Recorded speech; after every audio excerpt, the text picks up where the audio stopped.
All right, bro. We got a lot to talk about, man. So the biggest thing that we got to get into is this nonsense, man, that's going on with Silver Surfer. The internet is happy about. Yeah, no one's. I haven't seen a single negative thing about this. No, in the they're ecstatic. Were you kidding me? 3 days since this news came out. They were like, yo. They were like, this is absolutely great. This is fantastic that we're getting Julia Garner. Have you seen Ozark? I found this one picture of a dude with a sunset holding a fish with giant Oakley sunglasses. Who was like, I couldn't be happier with this turn of events. So yeah, he had a MAGA hat on. It was great. This dude was so excited for what's going on. He also have an anti-MCU shirt. He also have that one on too. He was so excited, man. He was so happy.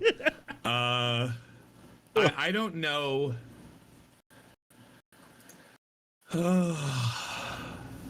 This is I don't know. This is one of those moments where I gotta ask myself the question. I'm not anti MCU. I don't mind women being represented in the MCU. Oh, thank God. Goofy doesn't mind, right? I don't have a problem with there being a woke situation. The way that I evaluate movies is if it's trash, it's trash. It doesn't matter whether or not it's woke or not. If it's trash, it's trash.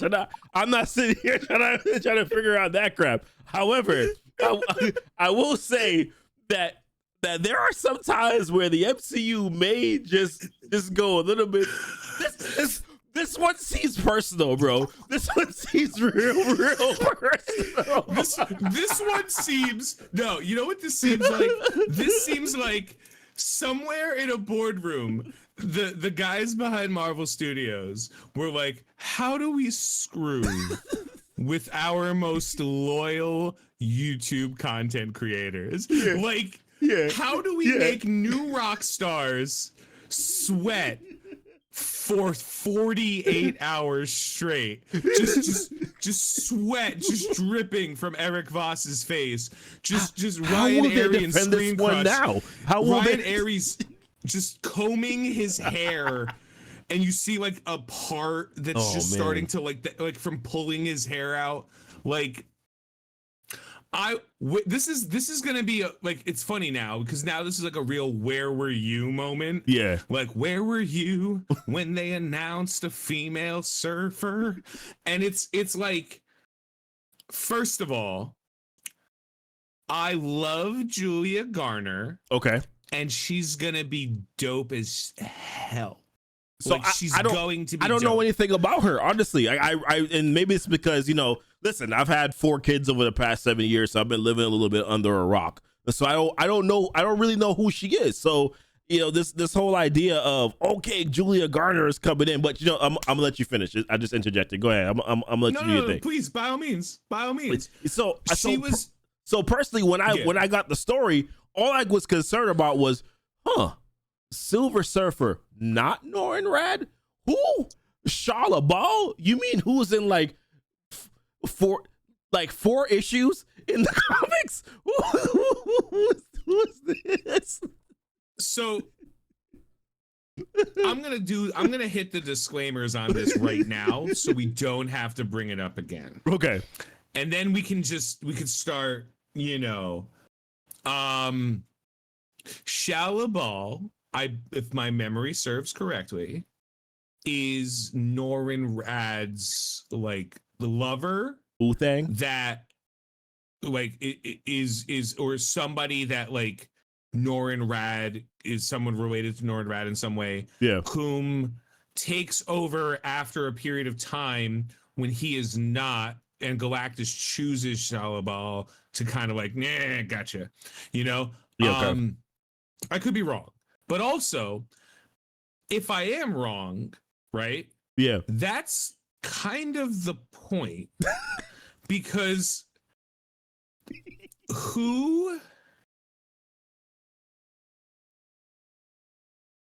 it's hard to kind of understand a lot of what's going on. Oh yeah. But I don't care. I truly, it means nothing to me. It really doesn't. I'm not excited for it. I'm not mad about it. Okay. I don't care.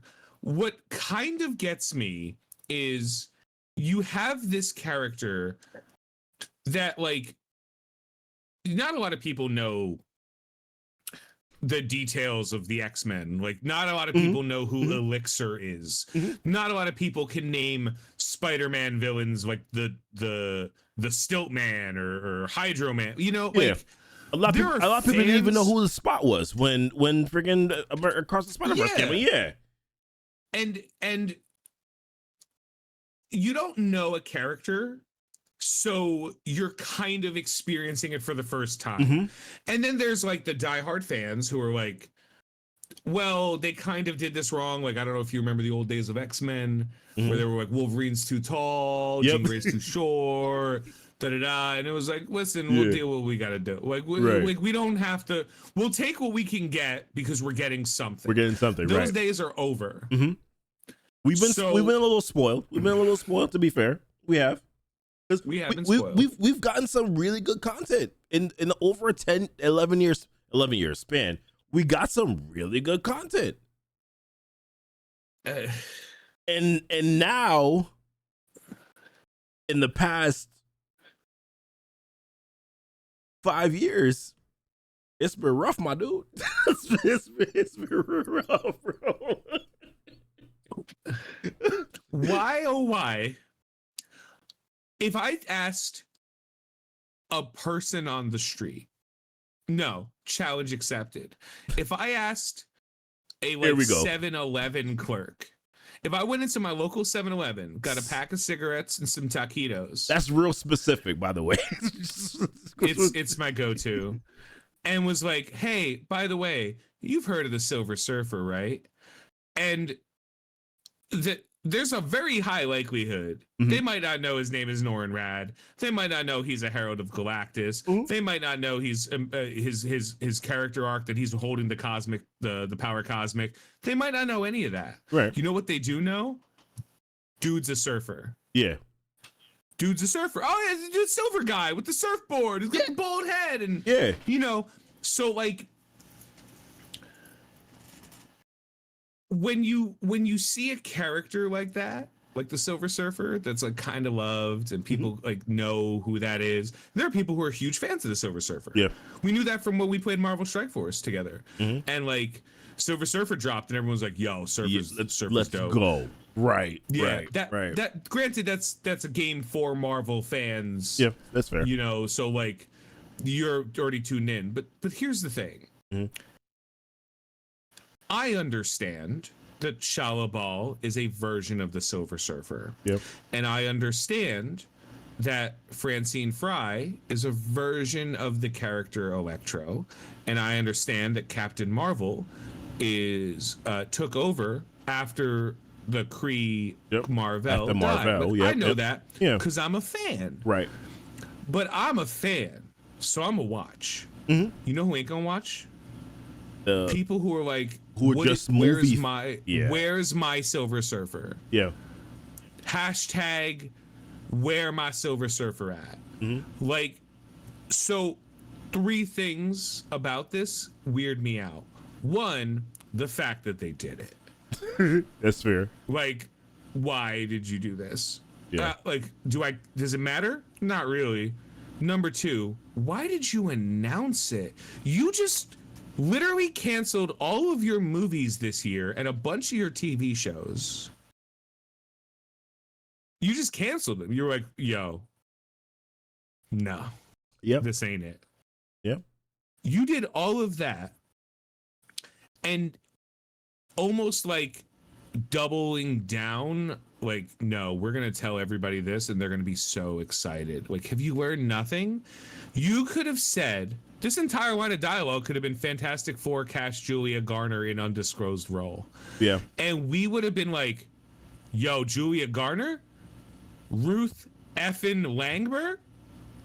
Yo. You don't know that because you ain't watched Ozark. To be fair, I still would have been like, who the hell is this?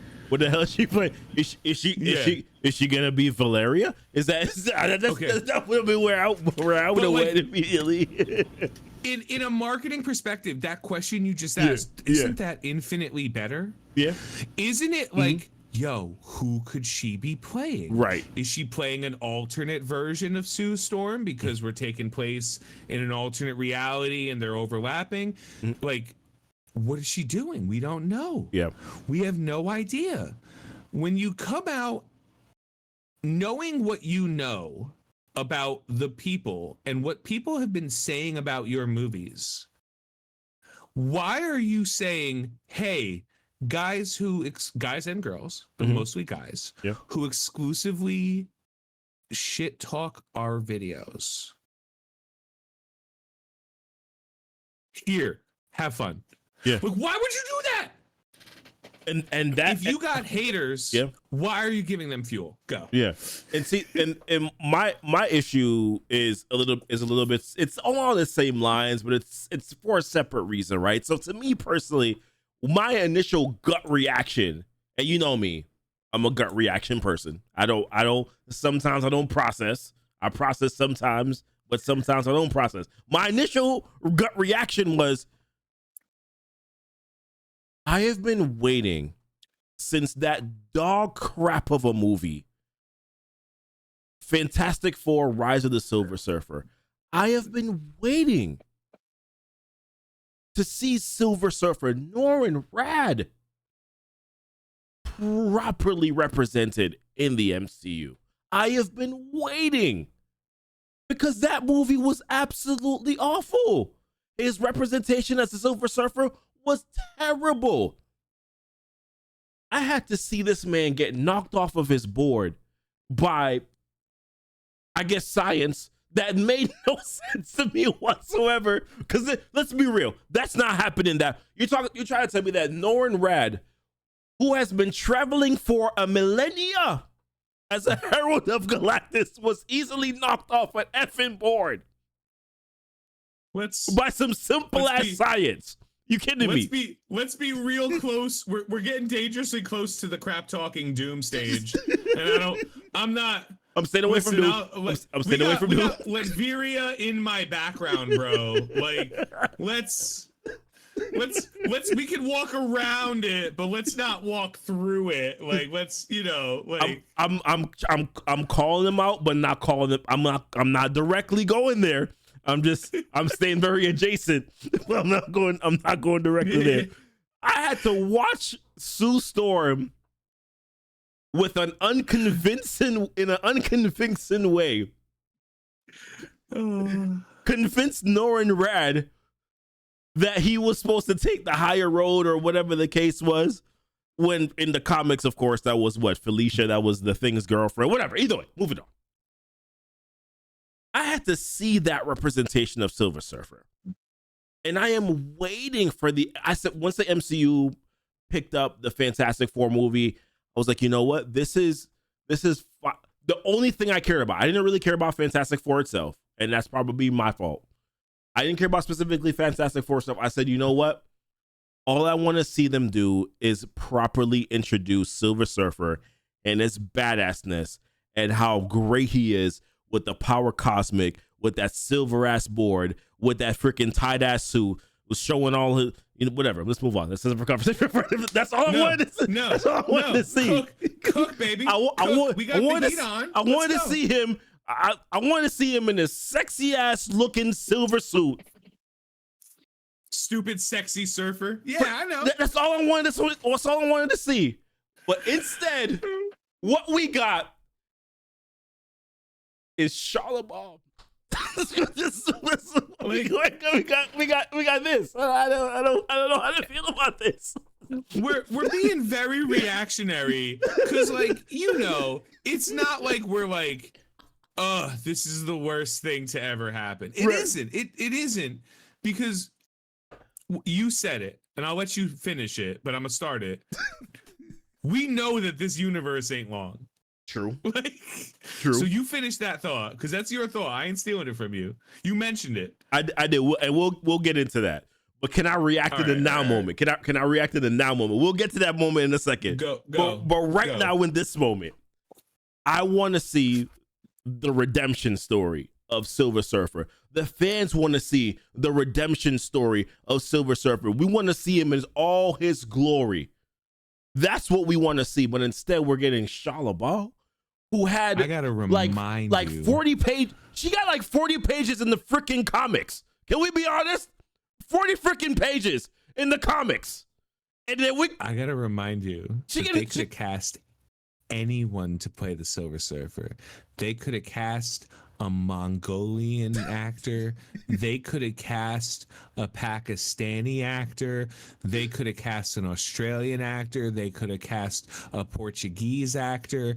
There was no race. There was no separation on our planet of actor that they could have cast that we would have been like, well, that's ridiculous. Right. Because the Silver Surfer is a dude covered in silver. Exactly. From a planet that ain't Earth. Right. It could have been Jet Li, and we would have been like, yo, Jet Li, Silver Surfer, let's go. Like, you could have gotten like Cedric the Entertainer, and we'd be like, weird flex, but I'm for it. Right. You know what I mean? Like, you could have got Timothy Chalamet, and we'd be like, slightly twinkish, but I'm all right with it. Yeah. Like, there was any race in the world, it was the dream casting opportunity. Yes, it was. If you were trying to find a point of diversity or equal opportunity, and it's a brilliant idea, and they're like, okay, but what we can't do what we can't do is give her tits in a vatch. That's what we can't do. So let's do that. But wait, let's look at this very obscure comic run that only the biggest fans no one saw it. No one saw it. Silver Surfer will know about. And let's give them that. Why? Did you not see Echo, Disney? Did you not see She-Hulk? Did you not know what happened? Did you not see the Eternals? Let me ask you the question. Do you know who Darben is still based on that Marvels movie? Do you know who Darben is from the Marvels movie? Do you have any idea of who she is, what she does? Any importance that she has, any relevancy that she brought to that movie? I don't know that name. Exactly. My freaking point. Who is Shia LaBeouf? Who the hell is Shia LaBeouf? Somebody tell me who the hell Shia LaBeouf is. Who is that? Nobody ever said, you know what? You know what? I woke up today and I said to myself, I would like to see a Silver Surfer. Yeah, Shia LaBeouf. I don't want to see Norman Rats. Shia LaBeouf will be the Silver Surfer that I desire in my life. She is the one that I dream of. She's the one that I want to see skating on a surfboard through the space, needing no oxygen whatsoever, surviving on no food. She is the one that I desire to see as Shia LaBeouf. Only person that said that was Norman Rad. Only one that ever said that was Norman Rad. I'm gonna tell you something. There was a period in time during the old days of the early 2000s when they cast a large black man to play the Kingpin. And That's true. Some people were like, R.I.P. to him, by the way. He's passed on, the actual actor himself. Michael Clark Duncan. Mm-hmm. And there were some people, there was a small group of people that were like, yo, Kingpin ain't black. Mm-hmm. And then we saw that movie and we're like, yo, Kingpin could be black. Yeah. All right, Michael Clark Duncan. Kingpin could be black. Granted, Michael Clark Duncan, he's a soft dude. Like, he always looks happy and like Like from all of his movies, it was always hard to believe Michael Clark Duncan as a bad guy. Just really hard to invigorate.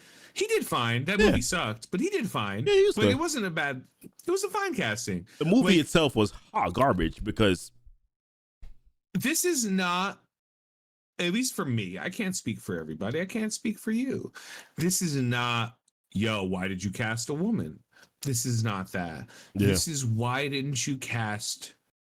You could have done both. Yeah. You could have done both. You could have done a nothing. You could have said nothing. You could have said Julia Garner joins the. We would have been like, yo, Julia Garner. what is she Right? gonna Like, be? look Oh at my that God. chin, bro. Yeah. Look at her defined chin. She's very hot. She is incredibly beautiful to me. I get it. Oh damn, Right? She's my very mouse pretty. cursor's not showing up, but I'm circling the chin as he. It's a pronounced chin. I'm circling the chin. You can't see it. Just imagine This ain't me even a circling. good picture. We could find better we pictures we of Julia we could. Garner. As a matter of fact, we will have a better picture on the thumbnail when this goes up on YouTube. Yeah. Like, Julia Garner is wonderful, and I feel so bad for her because she is about to take so much shit for something that's not her fault. Exactly. She took a job, though. She took a gig, bro. Yeah. She's an actress.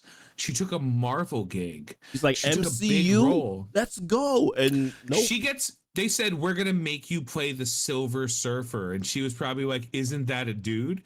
And then they're like, no, like we're going to play a chick version of her. you gotta and she's be like, listen, dope. when I'm taking a sip, bro, you gotta hold off on things like that when you say it. Okay. Like, You gotta warn me about something like that, man. Come on. my guy, my brother in Christ, what is she thinking? What are they thinking? It's like they've learned nothing from anything. Right. I swear, if they were just like, Julia Garner joins the cast of Fantastic Four in undisclosed role, the entire fan base would have been like, yeah. Now, this isn't new either, by the way. About a month ago, or no, I'm sorry, 4 months ago, I did some research because, I kind of like to be slightly prepared for conversations. Yeah, Cosmic Wonder, which is a very big leak channel, Cosmic Wonder. Mm-hmm.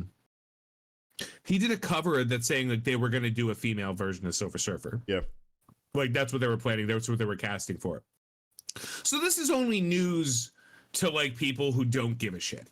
Yep. Right? Like, there's like 3 levels of fandom, right? There's like actual fans, there's like fair weather fans, and there's like water cooler fans. Mm-hmm. So like actual fans are like, yo, you know what? I think she could pull off Shalabao, except for the one fact that Shalabao was rocking like double D's and Julia Garner's rocking like really high B's, low C's.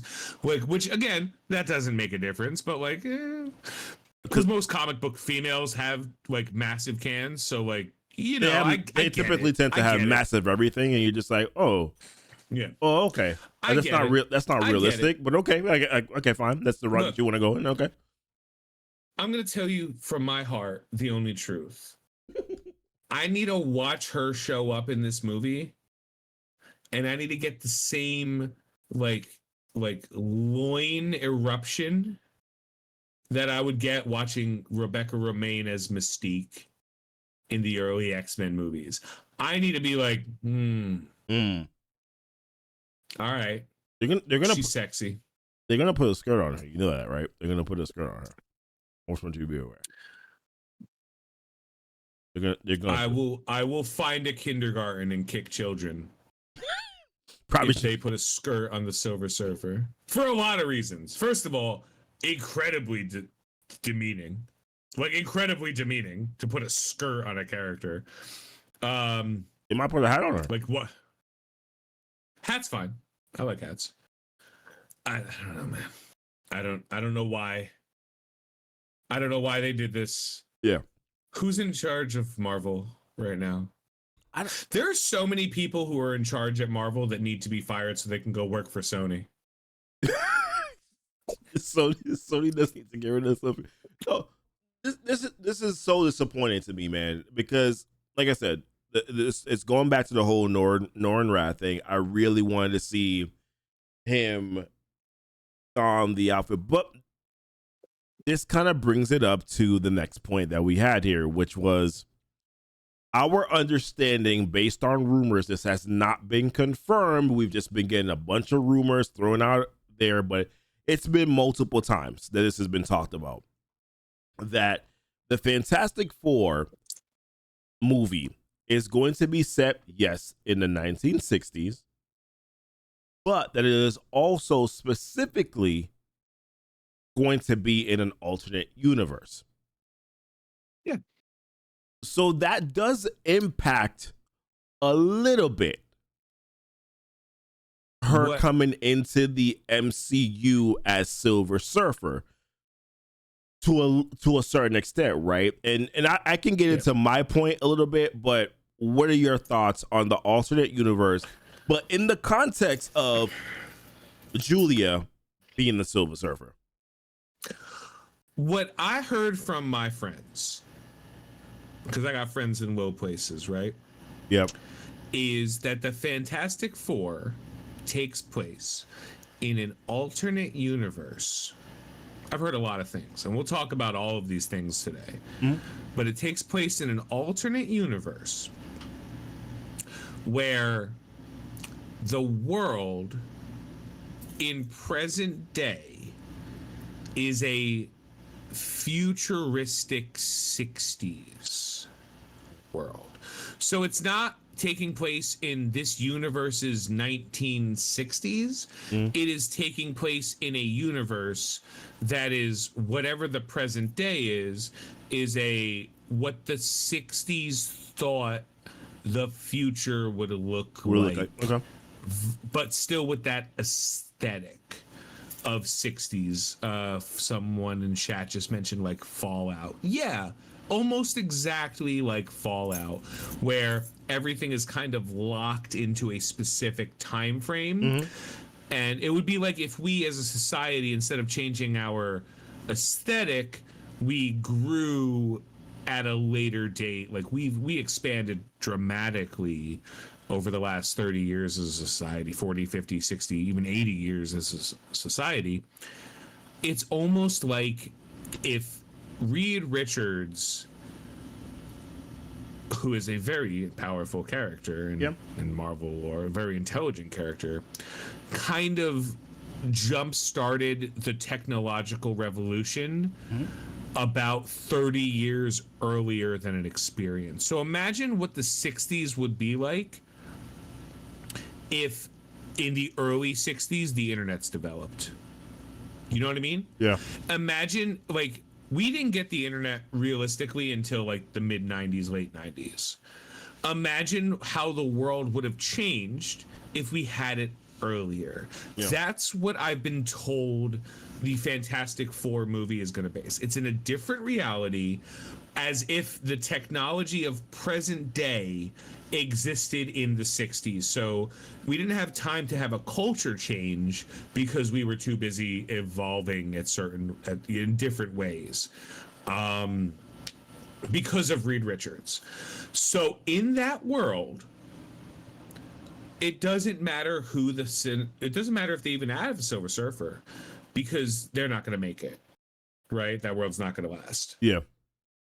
That's all it is. That's everything. Okay. So, in my mind. So my thoughts on that would be, well, I mean, I guess there's a couple of things to talk about, right? So the first thing is, a lot of people are still on the fence about whether or not this is going to be an alternate universe, because they're still like, no, it's going to be 616, and the fact that it's not 616 does upset a few people. But it wouldn't have made sense if it was 616, or people believe it's also 19999. I don't, whatever. I'm semantics. I don't really care about that. But the point is, MCU, not MCU. Right. Exactly. Exactly. My whole thing is MCU, Electra movie. Yeah. So the way I look at it is this: if Reed Richards was present in this MCU timeline, okay, let's do it this way: the sacred timeline, if we want to call it that, right?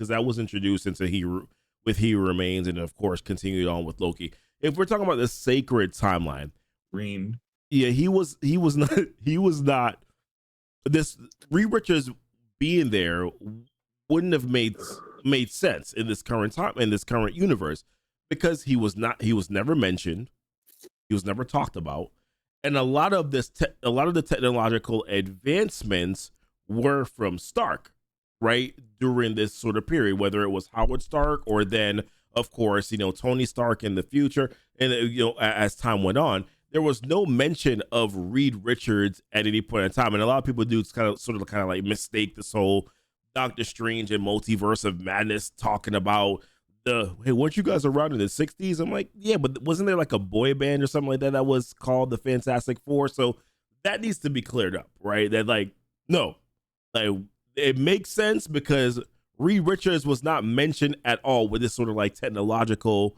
advancement of time. It's hard for me to believe that this movie would ever take place in the sacred timeline of the MCU. Also, Captain America not even mentioning Reed Richards at any point in time.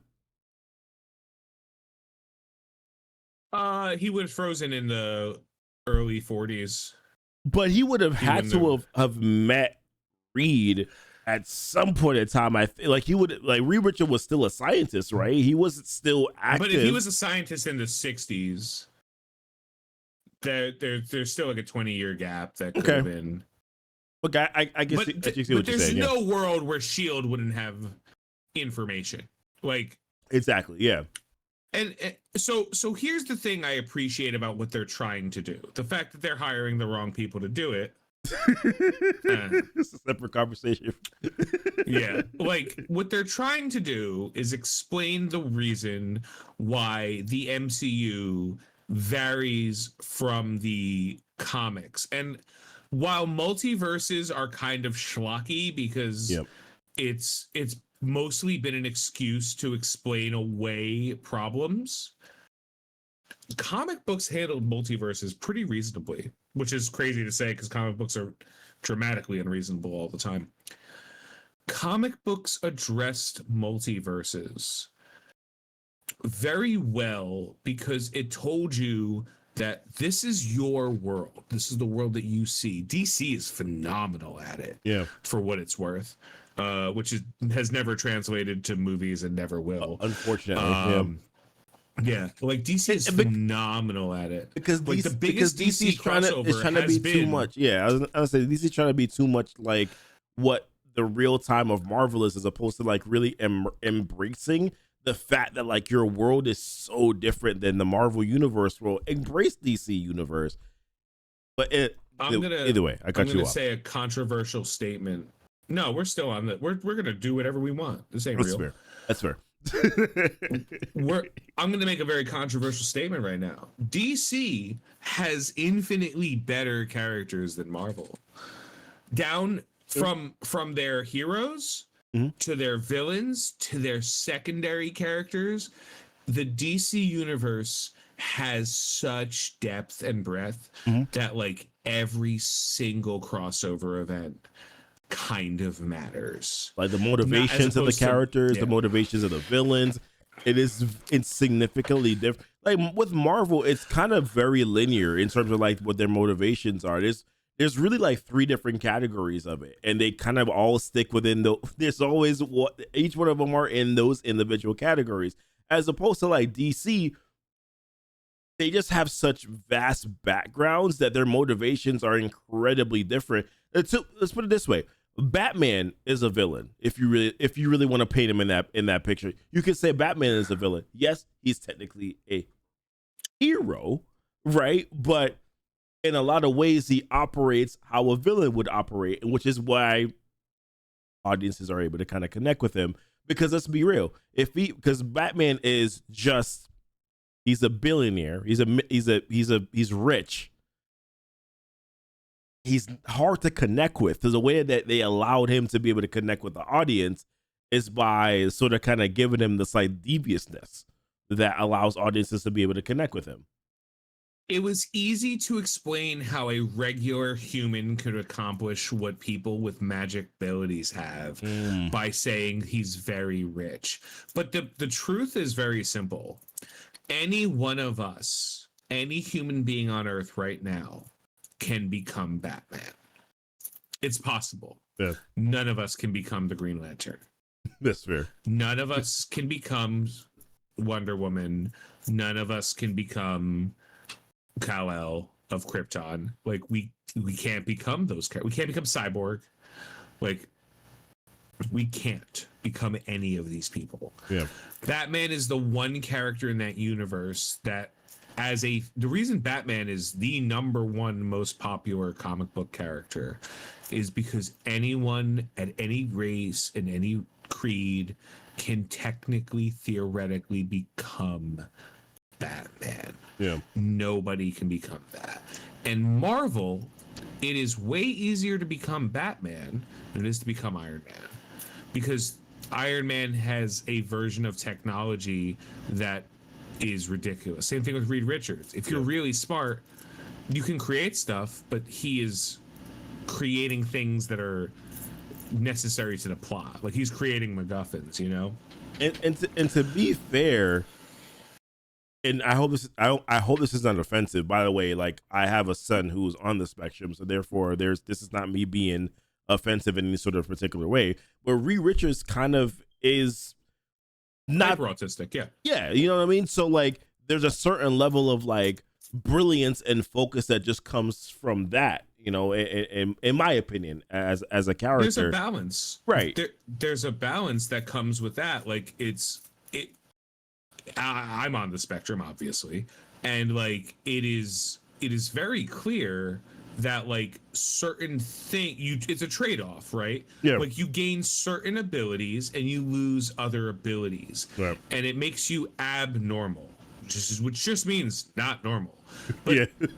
You've seen like the phrase in the old days was idiot savant, where you'd find people who were like phenomenal at playing a piano but couldn't have a conversation with somebody. That was just autism, right? Yeah. Like that's just autism is a massive spectrum of understanding where like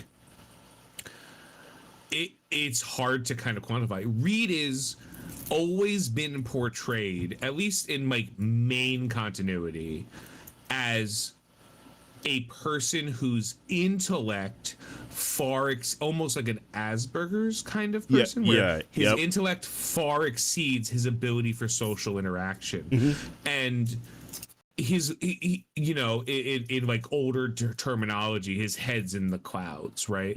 Like he's always envisioning a level of detail that the layman can't. Right. It just so happens that he was found by the right people or the wrong people, depending on how you look at it, to apply that. Yeah. Like, that's all it was. Right. So like Reed, like it is almost at this point in time, the one thing that I would completely support Marvel doing is making Reed Richards' character functionally autistic in the story, because then it's a form of representation that like I feel is beneficial to the brand, as opposed to like maybe going into Rain Man time, where the Rain Man was definitely autistic but was kind of awkward, and people joked about it for years, like, look at Rain Man over here. He won't become sorry. Well, that was the thing. Comment. Yeah, no, chat nailed it. Someone said if they do, they won't become the Maker. For people who aren't aware, the Maker is a version of Reed Richards who, instead of being autistic, is a psychopath. Yep. And it is one of the best incarnations. I'm always a huge fan of villains. I think most people who are deep into comic lore or any kind of storytelling always appreciate a well-done villain over a well-done hero, because we kind of expect a good hero. You watch wrestling, right, Goofy? I watch. Sorry, say it again. Pro wrestling? Like you've seen pro wrestling. of course I've watched it. I'm not really Yeah. into like the current iterations of it, apart from just whatever I see on Instagram. But yeah, I was pretty deep into it. Did you like The Rock the most when he was like running around cheering everybody, or when he was like shit talking Kane? 100%. You know what I mean? 100% that version of him. Yeah. People connect with villains because if a villain story is told well, it is a compelling story. Some people connect too much, like Thanos was right. Like he wasn't. He was very much not right. But like right somewhere around the time where he was trying to commit genocide. However, somewhere around the time where like he was like, I have a magic glove that can accomplish anything. So instead of providing the universe with enough resources that all life can exist forever, I'm going to cut all life in half. Like that was his flaw. Yeah. But like you can understand why, and that's what gives a character depth. Heroes kind of have lost that because a lot of times people don't develop heroes to their detail. It's really hard to read a Superman comic if the person who's writing it doesn't love Superman, because how do you make Superman relatable? And the way you make Superman relatable is you understand that somebody with all of this power can't stop everything. And you make that the flaw. Yeah. It's the same thing with everybody. So it's really hard to... the comment is there's a reason more people like Vader than Luke. Yeah. It's because Luke's a phenomenal character, and Luke has a place in my heart as the hero of the story because he's the hero of the story. But Vader was a crazy character, and even like though the prequels are still garbage, I don't care what anyone says. I won't let revisionist history fix that. Listen, like, you've given me some list of where to start with Star Wars. I'm slowly going into that rabbit hole right now. I will report back to you after I've watched 6 of them. That was my goal. Well, go ahead. Like Vader was a character that was evil, but not pure evil. Like he was evil with a code. And he had a code, and you understood his code. And his redemption was Luke. Luke did it. Luke redeemed Vader at the end of the movie series. And that was huge. But it was about Vader. The entire Star Wars trilogy was about the fall and recovery of Vader through his progeny. And the early story, even though it was told poorly and the movies weren't great, depicted why the fall happened. So even though you don't care for the kid actor and you don't care for the dialogue in those movies, you can understand this is why a person who, like him, this is how a random child can become Darth Vader. Yeah. This is the story. All it takes, old Batman quote, all it takes is one bad day. Like that's what that's a Joker quote. The only difference between Batman and the Joker is one bad day. Yeah. And huge, man. I love how they play that up a little bit at the Flashpoint arc, which basically was, with Martha, becoming the Joker. They kind of fulfill that in sort of like a different way.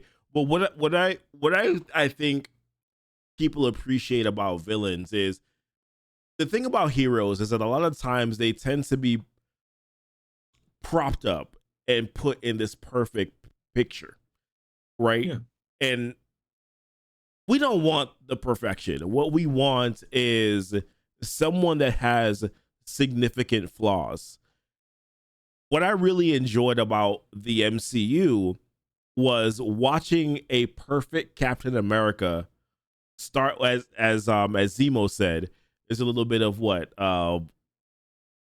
I forgot what he said in his eyes. There's a little bit of green in the blue of your eyes. It's green in the blue of your eyes, and that's the reason why. I admit it. Listen. That's why I always ask you these questions, because I'm just like, what did he say again? But that's the reason why I like I think Captain America is one of my favorite characters in the MCU.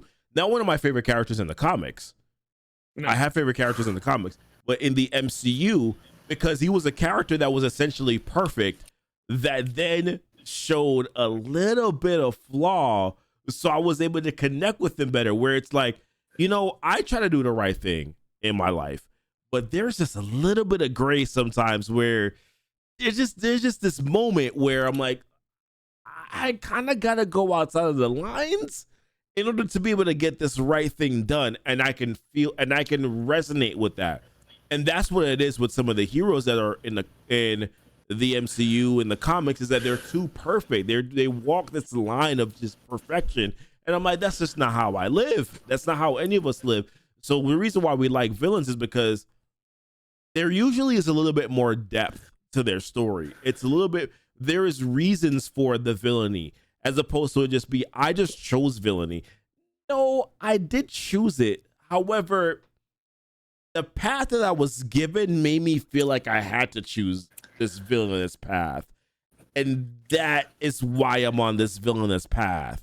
And it for us, it connects us a little bit more with that character. I know I'm kind of talking in circles, but I feel like you get my point. No, you're in the early 80s and the late 70s, but specifically the late 70s, there was a series released in comics called Bring On the Bad Guys. And this was a series that was dedicated to revamping the villains to change what their motivations were.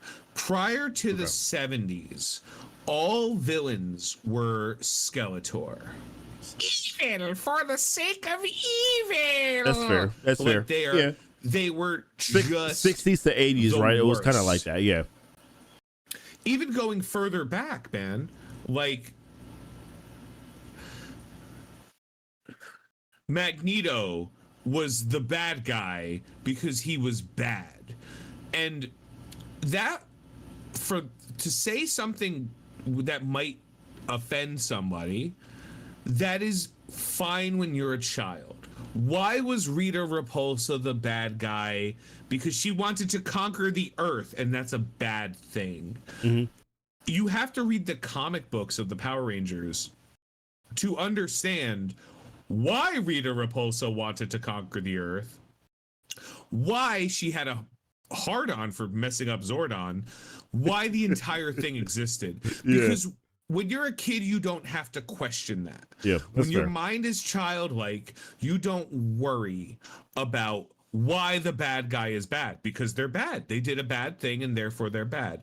As your brain starts gaining ridges and it's not just smooth anymore, you start wondering, but like nobody is just terrible. Yeah.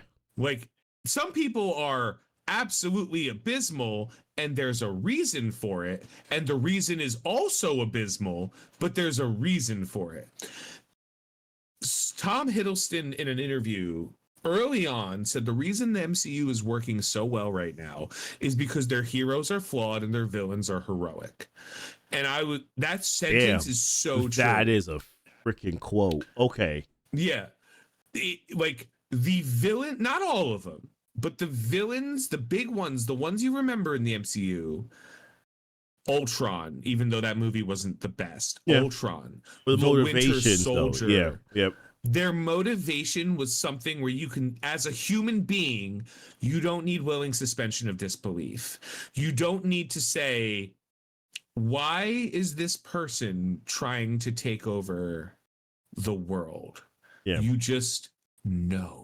Yeah. You understand that the reason they're trying to take over. Why is Dr. Doom trying to take over the world? Simple. He believes he can make it better for every human on the planet, every person on the planet. When you hear that, you don't think Dr. Doom is a megalomaniacal like jerk.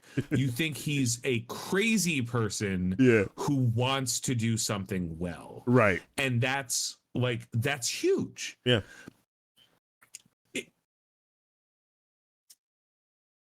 I don't know why they've moved away from that, because they have. Every villain from phase 4, from the beginning of phase 4 to current, has been light motivation, right? Yeah. Everyone, like starting with Black Widow. What was the Vankov? Was that the Dreykov? Is that you talking about? Dreykov, yeah. Dreykov. He was a villain who, prior to that movie, they gave absolutely so much backstory to. Yep. He was a bad guy who did this. In that movie, his villainy was, women are unloved and I will turn them into assassins because yeah. And like, okay, no motivation behind it. It's just like, oh, okay, he's just doing this thing because his motivation was money. You had a flying citadel. You don't need the money. Like, oh my god. See, this is why, like, this is why the Marvels pissed me off. They had a great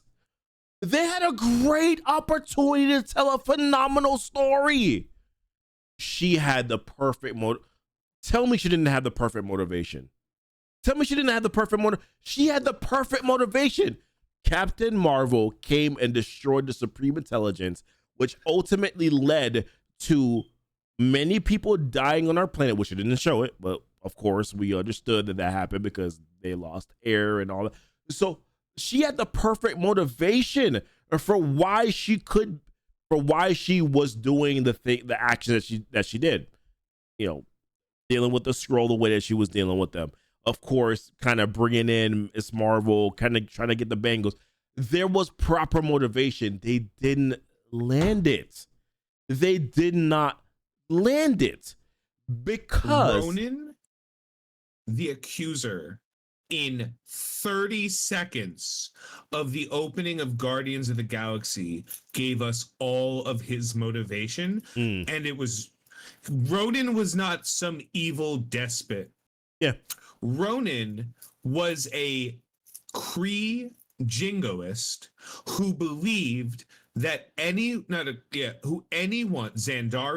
anyone who was against the Kree Empire was an enemy and needed to be destroyed. And why was he that? Because he was an Accuser rank, which is a rank of Kree whose job was to find those people and eradicate them. Yeah, get rid of them. Yeah. We knew everything we needed to know about Ronan the Accuser. We knew when he got the Power Stone, I will bring 1,000 years of Kree justice upon Xandar, and then Thanos, I'm coming for you. Mm-hmm. What? We understood a motivation. Was it wrong? Of course it was. That guy was a crazy person. But ultimately, what he really wanted, though, was freedom for his people. That's ultimately what he wanted, was freedom for his people. So I understood the motivation, and I was like, okay, I get it. Wrong, but I get it. Who was the bad guy in Eternals? Just asking. To this very day, I'm not entirely sure. I'm not entirely sure. I feel like it was Icarus. I feel like it was. I feel like it was Icarus. Who else showed themselves more as being the villain? Sure, Icarus was the only dude doing his job. That is fair. He was the only Eternal being an Eternal. Everybody, he was the only, was he the bad guy? Was the was whatever he was celestial? He was the herald. He was was the celestial. Whoever, I don't even remember what celestial it was. Is it Arishem? Is that I don't. Arishem, yeah, Arishem. Yeah, was it Arishem? Was Arishem the bad guy for trying to propagate his species? His species, who could only be born by absorbing the life force of a planet? Oh my goodness. Who was the bad guy in Eternals? The bad guy is Eternity. Eternity is script writer. Eternity is the one. It's because of him why the Celestials were created. in Thor: Love and Thunder. Are you trying to tell me it was Gore the God Butcher after we saw all of the shittiest gods? It's all the gods over and over again. It's all the gods at this point. And then on top of I was rooting for Gore at some point. I was rooting for the post-credit scene had fucking Zeus be like, Hercules, go fuck up the guy that saved the universe. Hashtag Gore was right. Like, you need the characters. Right. That makes sense. Yeah. Like, what are you doing? Who is the bad guy? Who was the bad guy in Shang-Chi? Was it the Mandarin who was manipulated by a demon to being able to bring his wife back to death? No! I would love to bring his dead wife back. She was kind of cool. I don't know, man. She was the hero of the story, unfortunately. No, you're right. There have not. We made a video way back when on the old channel where we talked about the MCU has a villain problem. The villains are no longer relatable. They're no longer relatable. Their evil doesn't make their evil doesn't make any more sense in the MCU. Their motivations aren't anything that we could like. Look at all the villains that we talk about in the first three phases. We have Thanos, where we say, okay, well, I get it. The resources are finite. He sees that there's a need. He doesn't like the fact that there are people who are dying without food. Wrong method, but had a good-ish type of motivation. Killmonger. Like, yeah. You know, there's a lot of people who are in poverty that Wakanda could help if only they decided to actually not live in the shadows and actually extend their resources to people. You know, maybe the world would be a better place, considering that they have the resources available to be able to give to these communities that actually need it. Like, there were good villains, wrong methods. Their methods were incredibly wrong. However, they had valid points. They had us as fans saying, "Damn, they're not necessarily wrong, bro." Like, no, Wakanda is they're kind of assholes. The resources. Yeah, the world is kind of overpopulated. You know, like, there were things that we would say as an audience, oh my goodness, that is true. Now, what villain has made us say, no, this is no, we really should think about this? I can't tell you a villain. In these phases 4 and phases 5, other than Gore the God Butcher, that's about it. If you bring in a character like Magneto, I might be able to say, you know what, Magneto may have a point now. That's one of the reasons why Magneto's been one of my favorite villains of all time. Is because Magneto, yes, his methods are incredibly wrong. However, he's not wrong about the injustices that his people are facing. That people are trying to pretty much, considering his history and his background, he's not wrong for saying no. They're trying to eliminate us, and all we're trying to do is just trying to exist, and we're just trying to live. But you're trying to, like, specifically target us now, so we have to fight you back. We have to we have to basically fight for our existence in this world. We got 2.5 Kang storylines that made him a relatable villain. He was relatable in Loki. Okay. Because Kang knew that the only way to prevent a war was to do this. What he did was not just genocide. It was like whatever the next step up from genocide is. Because he would destroy realities, realicide. Like, but he did so like, the sacred timeline wasn't one timeline. We saw it. There was threads.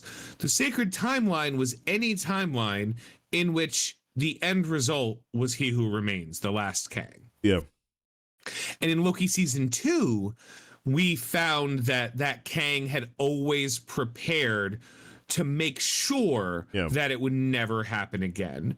And and I said half because in Ant-Man, we understood the reason Kang was doing the things he was doing was because he wanted to become He Who Remains. That was the version of Kang that wanted that goal, and the other Kangs were a threat to him. Right. And it ruined it by him being defeated by ants and then a Paul Rudd punching him. If Paul Rudd can punch you and you lose, you're not a villain. Well, like that's and of course, a lot of us are like, well, that's part of the plan, right? Because now he's in the null void. Is that where the Fantastic Four are going to meet him? And is that, yeah, we're going down this rabbit hole. We don't have to do it in the stream, but that's where a lot of us are trying to like have this hope of, no, he's in the null void. He's still going to become He Who Remains. You know, he's going to find a way to get out. But then that's the reason why no one really cares about Kang anymore. It's not because of what happened with Jonathan Majors. It's because of what happened in Quantumania. I'm going to just point something out. About 6 years ago, a bunch of tweets that Sean Gunn? No, James Gunn. James Gunn sent when he was younger and trying to like be edgy, resurfaced, right? Mm-hmm. And these tweets were like, they weren't good tweets. They weren't smart. They weren't clever. They were like what a teenager thinks a provocateur would say. They were very young and juvenile commentaries on things that almost didn't need a commentary. Yeah. And the internet was like, yo, this dude shouldn't be the director of an MCU anymore. And Marvel was like, you know, we're gonna fire you. And then every single person involved in the Guardians was like, you're not. And then it was just like, oh, I guess we're not. Because if they had so my information tells me they cast Kang already, or they're about to recasting Kang as Coleman Domingo. Yeah. Coleman Domingo from a lot of things: Fear the Walking Dead, Euphoria, and he is going to be playing Kang, but Kang's role has changed.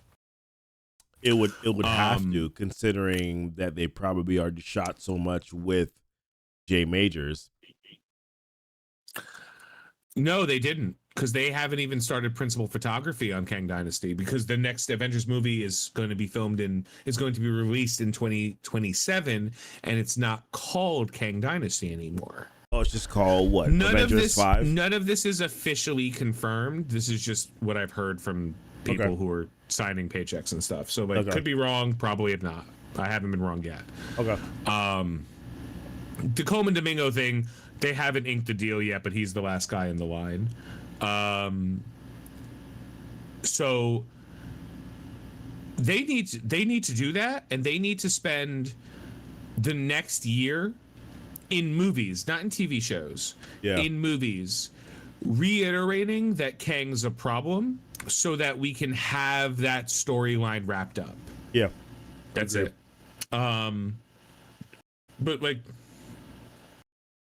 all this conversation is stirring from the fact that like they cast a chick to play a chick version of the Silver Surfer in a movie that didn't need the Silver Surfer, but now we know everything. Like, that movie's spoiled now. I'm sorry. I don't know if anyone else knows it, but now that we know the Silver Surfer's involved, we know everything about this movie. Yeah, we now know that Galactus is going to be in this movie in some shape or form, that he's going to be there. We also, to a certain extent, now know that universe is probably going to be destroyed by Galactus because of this Silver Surfer being introduced. So it's like we pretty much essentially already know the plot of this movie, which is a little bit unfortunate that this is the route that we're going in. But although if you've been a diehard fan, which by the way, if you're not a diehard fan, it is also okay, because in a lot of ways, it at least opens you up to being somewhat surprised when these damn movies come out, right? Like, at least it gives some sort of like excitement. If you're like us, where we look at every single damn thing, sometimes it can kind of ruin the surprise, which is kind of how I felt about the Marvel's movie, where I was just like, there was nothing in this movie that surprised me whatsoever, because I already knew everything that was going to happen. However, really, you knew a bunch of baby cats were going to eat people? That was probably the only part I didn't know about. That was probably literally the only part I didn't know about. Everything else, I was like, oh, okay. So I missed. Oh, so I went to the bathroom during that movie. This post-credit scene with Kate Bishop and Miss Marvel. Oh, okay. Kind of already knew that was gonna happen. Well, that kind of sucks. Was a really surprise there. But with that being said, there is a bit of sadness that I do have now, knowing what kind of we're going to be expected here in the movie. The only thing that I can hold on to is this universe gets destroyed. This Shalabal Silver Surfer, oh my gosh, it sounds terrible, dies. And then, and then at some point in time in the future, in another Fantastic Four movie, we get to see the Norrin Rad Silver Surfer. That's the only thing I can say. It sounds horrible, but that's pretty much basically where I'm at this point. Oh, though, by the way, this guy's got to make it a little bit more complex. So there's a rumor that the kids are also going to be in this movie too. So how the hell does that work out? So you mentioned last week on our, we were doing the podcast on our own channels. Yeah. That the character that the Avengers 5 current working script is that it's going to be like Avengers 1, in that it's going to be the recruitment movie. Like, a bunch of people, like, there are no Avengers right now. There is zero Avengers right now. They don't exist. Mm-hmm. The core of the Avengers is dead, and the people who are the closest to the Avengers are going to be the Thunderbolts, right? Yeah. Like Yelena Belova is a Thunderbolt, Winter Soldier is a Thunderbolt. Yeah. The Ant-Man ain't anything right now. Yeah. Actually, the ending of Ant-Man was the only one that I was like, wow, this is actually kind of doing something. Like, wait, he said if I killed him, I would end the world. And I killed him. Is the world going to end? Did I just doom reality? And that was a huge moment. I don't know. And like, leads us back to Deadpool, right? Yeah. Deadpool's got so much on its shoulders. It doesn't have to answer everything, but it has to set up everything. And that's the big deal. Sin. It's really hard. It has to set up Avengers. It has to set up Fantastic Four. It has to set up the future X-Men in the MCU. That's too much for one damn movie. Do you want to move into the X-Men? Because that's where the next... I felt it. I felt you were like, yo, Tony, We could talk about Julia Garner's B cups all day, but what we need to do transition over is transition to XMen97. XMen97. So let's do it. All right, XMen97 episode 4. I'm gonna go out and say it has been their worst episode so far. That's not fair. It's not. It's. I'm just saying. I didn't say it was bad. I just said it was their worst episode so far. That's all I said. I think you're not giving them the correct amount of credit, because they knew that if they made an entire dedicated show, like episode dedicated to Jubilee, they would get 0 views. So they split the episode. For anyone who hasn't seen it, fine. I'm not spoiling anything. And if you're waiting for some other reason, don't worry about it. Yeah, we're sorry if we're gonna spoil it for you. We apologize. Spoiler alert now. Sorry, this moment. Spoilers begin 36 seconds ago. So the first part was a weird coming of age love story between Jubilee and Sunspot. Yeah, where they get sucked into a Sega Genesis at the behest of Mojo, whose ratings were so bad that he looked like he had a gastric bypass. Was it a he or a she? Because that Mojo is, I don't know if Mojo has a gender. Okay. And I'm going to go ahead and continue to not care. Okay, that's fair. Because Mojo is not a character in which I am even slightly interested in knowing more about. Mojo is a fun, ridiculous character. That's fair. And the character is very fun. But it is never Mojo that's the interesting. It's not. Mojo is the macaroni and cheese to the steak dinner. Okay. Oh, interesting. Mojo. Cool. Now what happened? Now what are we going to see? Longshot? Are we going to see Dazzler? Are we going to see, like, what are we going to see from Mojo World? Yeah. Well, we got Spiral, who I'm just going to say it, man. I don't know why I can't find a woman like Spiral. Probably because 6 arms is not something. But it'd be quite the interesting experience, honestly.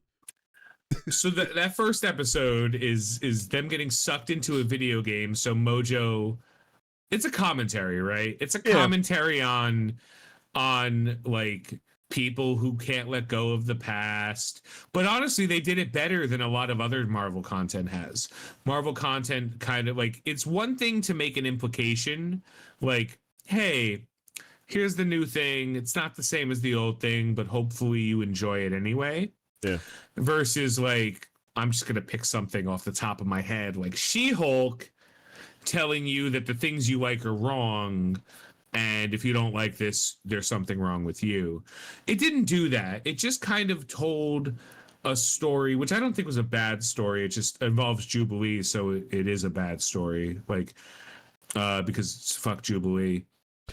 I enjoyed the irony of, hey, for my 18th birthday, I do not want to go into the danger room with and face simulated versions of my previous enemies, but then I'm gonna get sucked into this video game and face simulated versions of my previous enemies. I enjoy the irony of it. I thought that was pretty funny.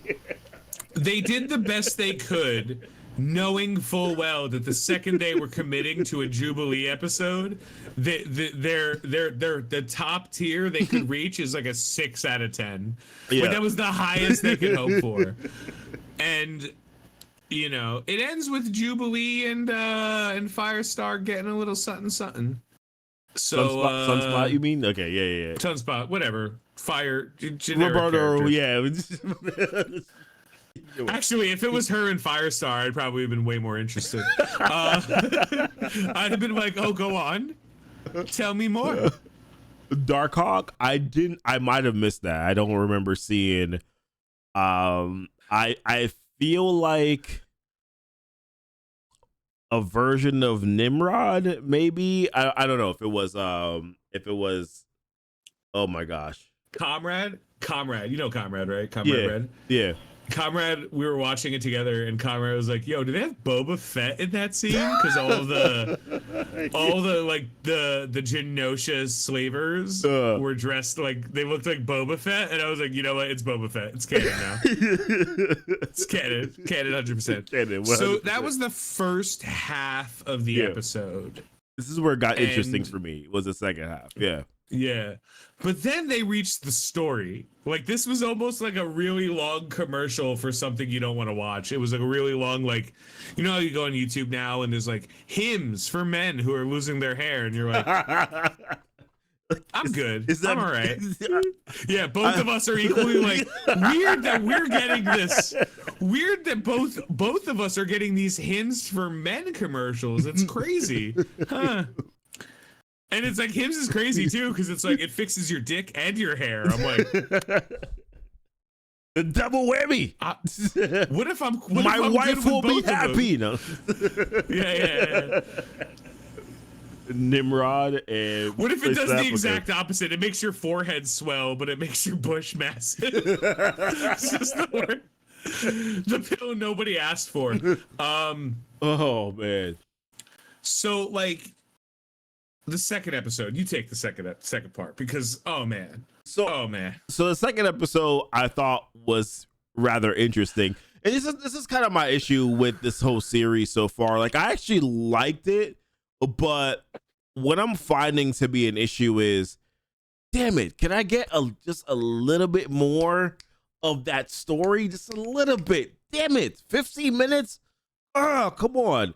And that's how I felt about the second half of the freaking episode. I was just like, oh, it felt like when Ford said, "I love you, Storm," I was like, wait a minute.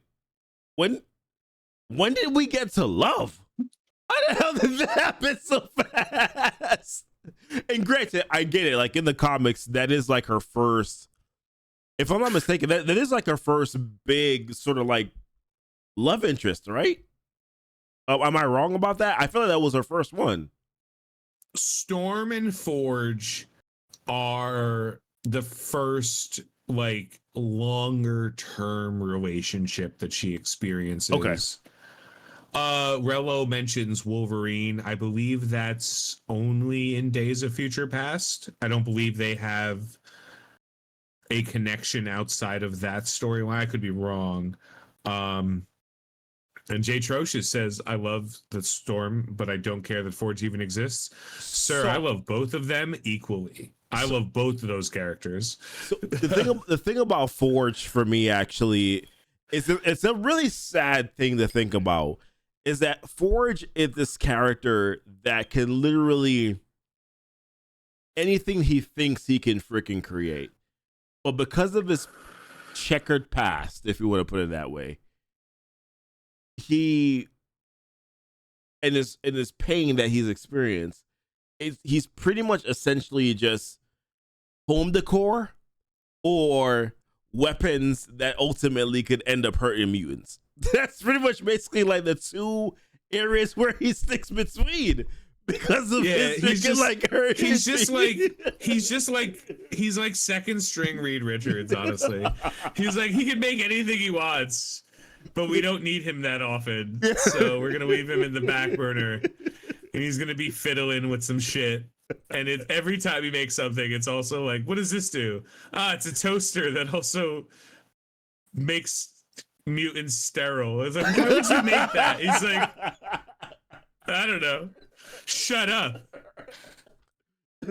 Like, that's Forge, man. That's essentially Forge. It's like a really wasted mutant power, which is, I feel like he's like for our I'm fairly confident his mutant power is that like his intelligence is like 3,000, like his IQ is 3. But I think his mutant power is like super duper smart, and that's it. And then like I don't know, man. But Forge is like, all right, I'm gonna give you your powers back, Storm. And then like there's this entire double entendre part of the episode where he's like, you want to go for a ride? And I'm like, yeah. And then like they cut to just Storm like torso up, like. And I'm like, yeah, Forge, get it. And then there's a horse under her, and I'm like, still Forge. And then like every comment from that point, I'm like, this is a simulation they're currently fucking. Yeah, like this is all like a metaphor for the LD he's about to place. And then like, and then they're like, oh, but so comic book lore. I'll take a break out of this. Oh, you mean like the Light Death comics? Okay. Yeah. So Forge fought in Vietnam. Mm-hmm. They didn't mention Vietnam because why would they? Yeah. But like he fought in Vietnam, and like his entire platoon was about to get wiped, right? Yep. And Forge is Native American, so he said like a Native American prayer basically to ask a spirit to help him. But the spirit that helped him was the villain of that story, was the adversary. Okay. And the adversary feeds off of misery. So the reason Forge is the way Forge is because there's this Native American spirit that is constantly fucking with him. Okay. Like think like Mrs. Pitalick and Superman. Like Okay. So the adversary comes out because Storm is so distraught over the fact that she was quite literally one of the most powerful beings in all of existence, and now she's like some chick with a mohawk. Hot chick. However, some chick with mohawk. Changed nothing. It goes like, for me, it's like Storm Rogue, and I know that's weird, but like it's always been Storm #1. Mm-hmm. And if anyone's interested, please Google search Jade Cargill Storm, and you'll understand exactly why. So let's know. But like Storm's awesome. And so like they're doing the comic books version of that story. It gets wild, man. Like there are cosmic gods that resurrect the X-Men after they sacrifice themselves to destroy the adversary so that they can fight some computer I don't even know. Like none of it matters. Anything I say is going to be dumber than what actually it was, maybe. Yeah. So like don't worry about it. They're not going to do that. Okay. The issue I have with this entire run of the X-Men is, and going to what I'm going to say after this, okay, is they seem to be trying to condense a ton of storyline into not enough time. And that Jubilee story, it almost would have been better if there wasn't a massive arc. But what, like we powered through. The first episode was perfect, right? Changed nothing. It was, yep. The second episode, they kind of gave us a part 1 and then a part 2, but then the episode 3 felt like it also needed its own part 1 and then part 2. Yeah, episode 3 felt like Sinister is clearly set up as the villain of this arc. Yeah. And we were just like, oh, there's a clone of Jean, and she's also immediately bad, and she has bad person powers, and it's resolved. And I don't understand why they're speed running this. Now, someone mentioned there's 10 episodes, and I get that, but like they do have 2 seasons in the bank already. Like they have season 1 and season 2 basically done, to my knowledge. But why are they speed running it? What do you think before I go into anything else? So the reason why I think they're speed running it is because I feel like they want to get there's this really big episode that's coming. And that big episode is going to be pretty much, okay, no, now is what we tell you why Mr. Sinister is someone that you cannot F with at all. And I feel like they're trying to speed through all of these different storylines because they're also trying to bring you through like the character arc, right? Which is like let's not dismiss the fact that they basically told you, we are going to tell you why Jubilee is relevant to the story.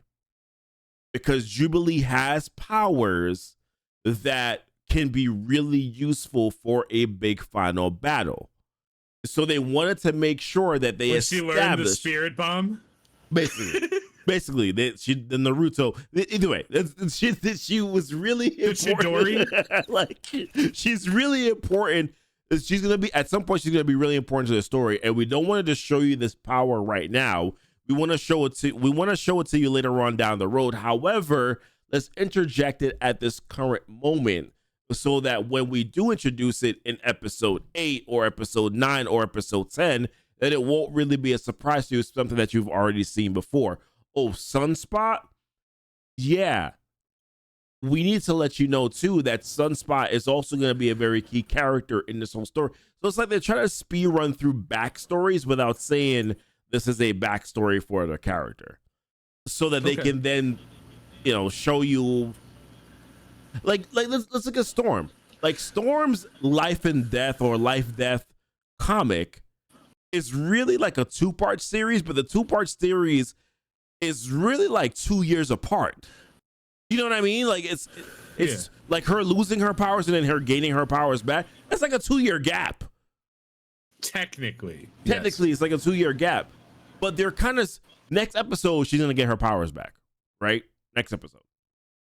Oh, she's gonna get it back. She has them back already. She fucked Forge. We talked about this. Yeah, like she's about to get them back immediately. So they're bringing you through this progression because there's like this big thing that they're trying to lead up to, and I think they're just trying to kind of establish, okay, Madeline Pryor, Jean Grey, okay, Cyclops, Cable in the future, okay, that do you think that Cable's gonna come back at some point in time in one of these episodes? Oh, absolutely. Yeah, that's what I'm saying. Like, absolutely. They're just trying to set everything up for later episodes, and that's why they're speeding through everything right now. So, I have some more information about a lot of things, specifically like Deadpool and everything. Yeah. Supposedly, the reason the XMen97 exists, like in all of its forms, is that the plan that Feige has, which can mean whatever, right? Yeah. Is that is the version of the X-Men that will eventually be brought into the 616 universe. It is the XMen97 that will be the crew that eventually is the version of the X-Men that we will have as canon. Okay. And the conversation around that is that it's impossible without heavy rewrites to encapsulate like a lot of the characters' origin stories. Like, if they tried to make Magneto a Holocaust survivor, he would be like 95 years old. And if they tried to be like mutants have a longer lifespan, it's less fulfilling than any other version of the story, right? At least from what I've. So the idea is the same thing that's going to happen to the Fantastic Four is what's going to happen to the 97 X-Men. Okay. Their universe is going to be destroyed, and they are going to be brought into the MCU proper as they are, but X years in the future. Okay. So for the 97 X-Men, by the time 27 rolls around, that's 30 years that they don't have to explain time away on. Okay. And the idea around it is that this is the version of Beast that we saw at the end of the Marvels is the 97 Beast. It's not it was Kelsey Grammer, but it was 1997 Beast. X-Men 97 is But the just many storyline years arc. in the future. Okay. No, literally for them, no years in the future. Like because the X-Men are going to be taken from time in the year 1997-ish and plopped into modern day MCU by the time this entire story unravels. Okay. That's where we're at. So the reason they're even remaking the 97 cartoon is not to recapture the fans of that, it is because that is the interesting story arc. And the reason they are speed running the story is so that they can fill in a lot of character gaps that will not need to be filled in or will be available to be filled in afterwards. Like the reason they're rewriting Cyclops so that when they cast Cyclops, they don't have to tell an origin story of all of the X-Men. They're doing X-Men 97 as the origin story of the current version of X-Men so that when they're brought into the MCU proper, they don't have to worry about it. That's what I've been told. Okay. I'm a little disappointed in that because okay. I'm gonna tell you why. This is my desire, right? And they're free to do whatever it is that they want to do. They don't need my input, whatever the case is, right? But my desire is I need something separate from the 616 canon. I need something separate from that. And I really was hoping that this would just be sort of like a thing where they could have their separate world and do their separate thing. And this has no implications on anything that's going on in the 616 universe. It will. That's the idea, that all of these multiverses that have been set up or theoretically set up throughout the storyline of time have been so that when they create the new MCU, which is what's going to be after all of this is done, after Secret Wars is done, there's going to be a new MCU that they can then, like, even though the characters are from different times or different things, okay, they're all going to be in this new universe that's not going to be the 616 anymore. It's going to be its own completely unique story where they can easily recast characters. They can easily have different versions of characters and not worry about it. So the characters they're casting now are the most likely candidates for being the characters that are going to be successful or in the future. But the characters in the past, like your Steve Rogers, your Captain Americas, etc., your Iron Mans, those could be anybody. They can recast Iron Man because the Tony Stark that the MCU was built on will have been gone. Okay. If that makes sense. No, I get That's what what you're their saying. plan is. It's like it's like a future world moving on from Tony Stark. More or less, yes. Okay. I mean, that's what they have to do. They still have to move on from that character. I mean, I get it, and I'm okay, and I guess I'm slightly okay with that. I guess I still. I get what they're doing. It's like, okay, we're establishing this world in X-Men 97. They're still going to continue to have their own individual thing. However, we're going to take the essence of those characters and then we're going to bring them into the MCU 616 timeline. Is that essentially what I'm gathering? Okay.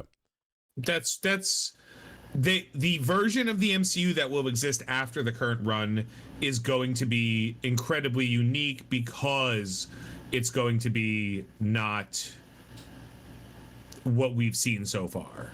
And this way they can open up a ton of different storylines and combinations without stepping on the toes of their past, while the viewers can be like, no, that makes sense because of this, and this, that kind of thing.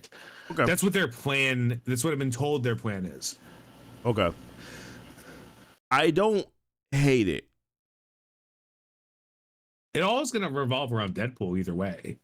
You know what I mean? Yeah. Like, at the end of the day, Deadpool is loosely based on Deadpool Kills the Marvel Universe, except replace Marvel with Fox.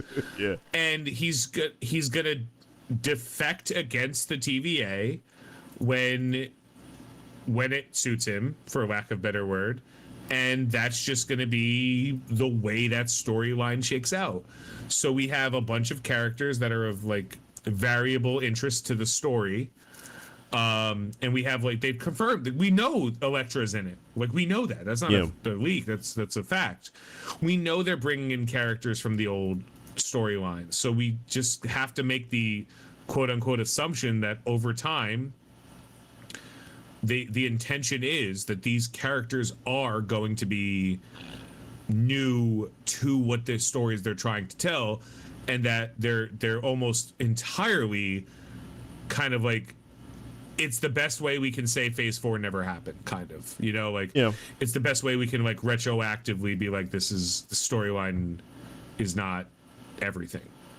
So where's your confidence level in terms of, and this is like a little bit separate, but where's your confidence level in them being able to kind of reset and rewrite the ship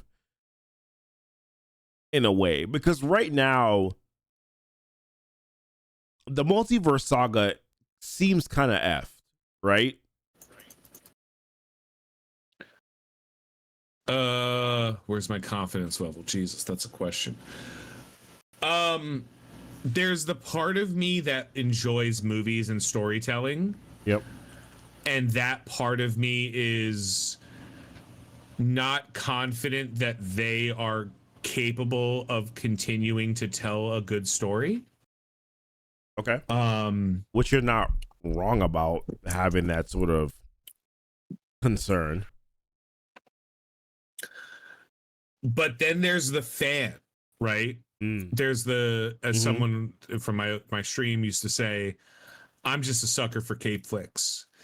Like, I didn't know we would reach a point in Marvel history where I would be doubting their ability to make competent stories. Yep. We have reached that point. Yeah, we have. I don't know what that's going to mean. Like, but I know that a lot of weight is on Deadpool, and maybe that's unfair, but who cares? Because that's the truth. Like, it doesn't matter if it's fair. They've put themselves in this position, though. Yeah. Yeah. I don't know. Let me run. No, go ahead. Finish your thought. Yeah, so I mean, I'll answer the question, like, where's my confidence level? I am majorly concerned that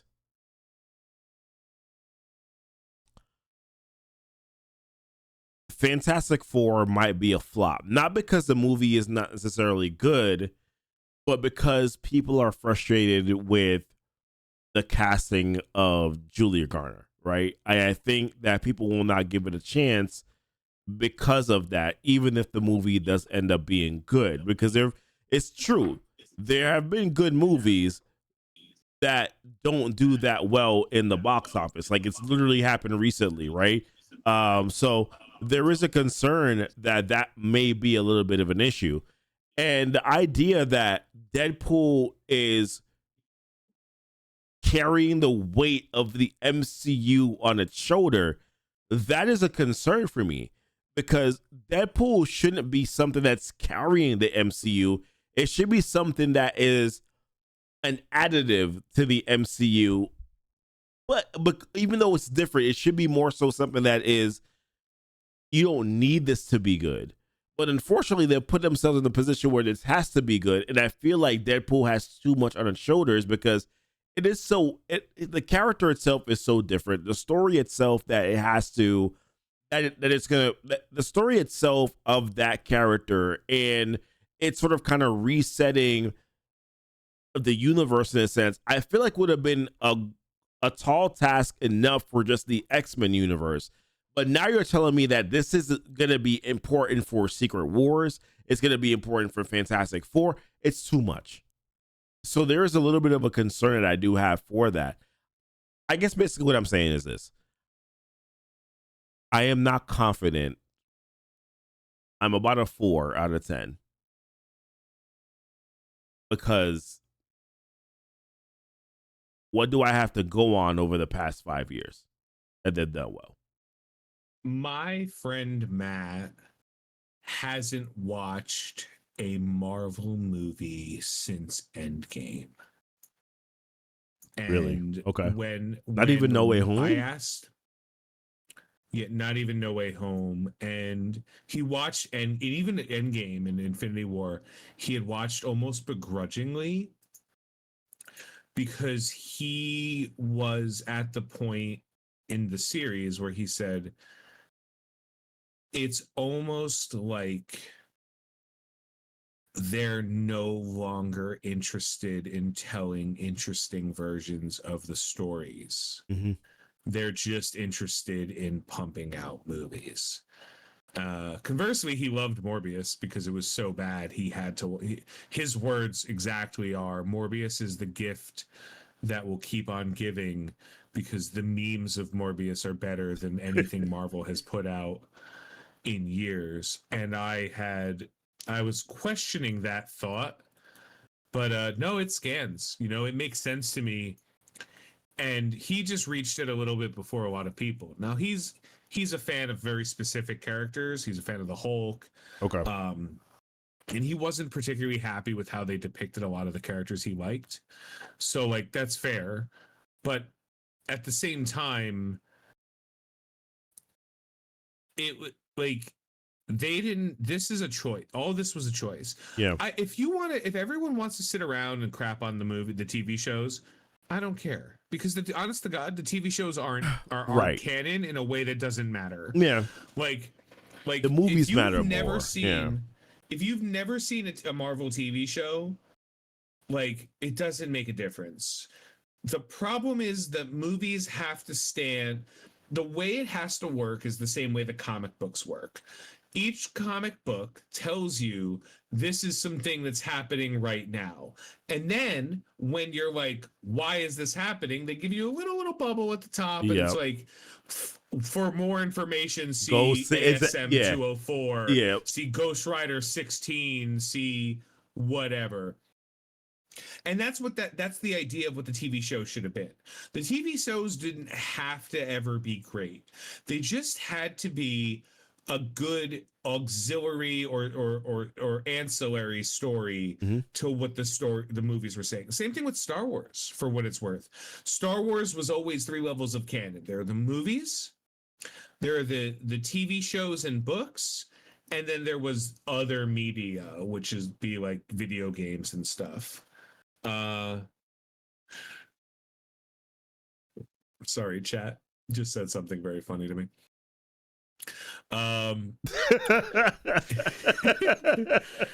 Sir, that is by design. When like Star Wars has that separate setup, right? Yeah. So the idea was, and this was how it was told by Lucas, and like Disney changed it, but it hasn't functionally changed, it just theoretically changed. Yeah. And then this is what like Filoni, and if you ever watch Sam Witwer, who did the voice of Darth Maul, huge Star Wars nerd, love him to death. They'll say like there's the movies, and the movies are the strictest adaptation of canon you can get. Then there's the books and the TV shows, and those are allowed to deviate in small ways, because what the books and the TV shows are supposed to represent are the tales in the Star Wars universe. So instead of it being like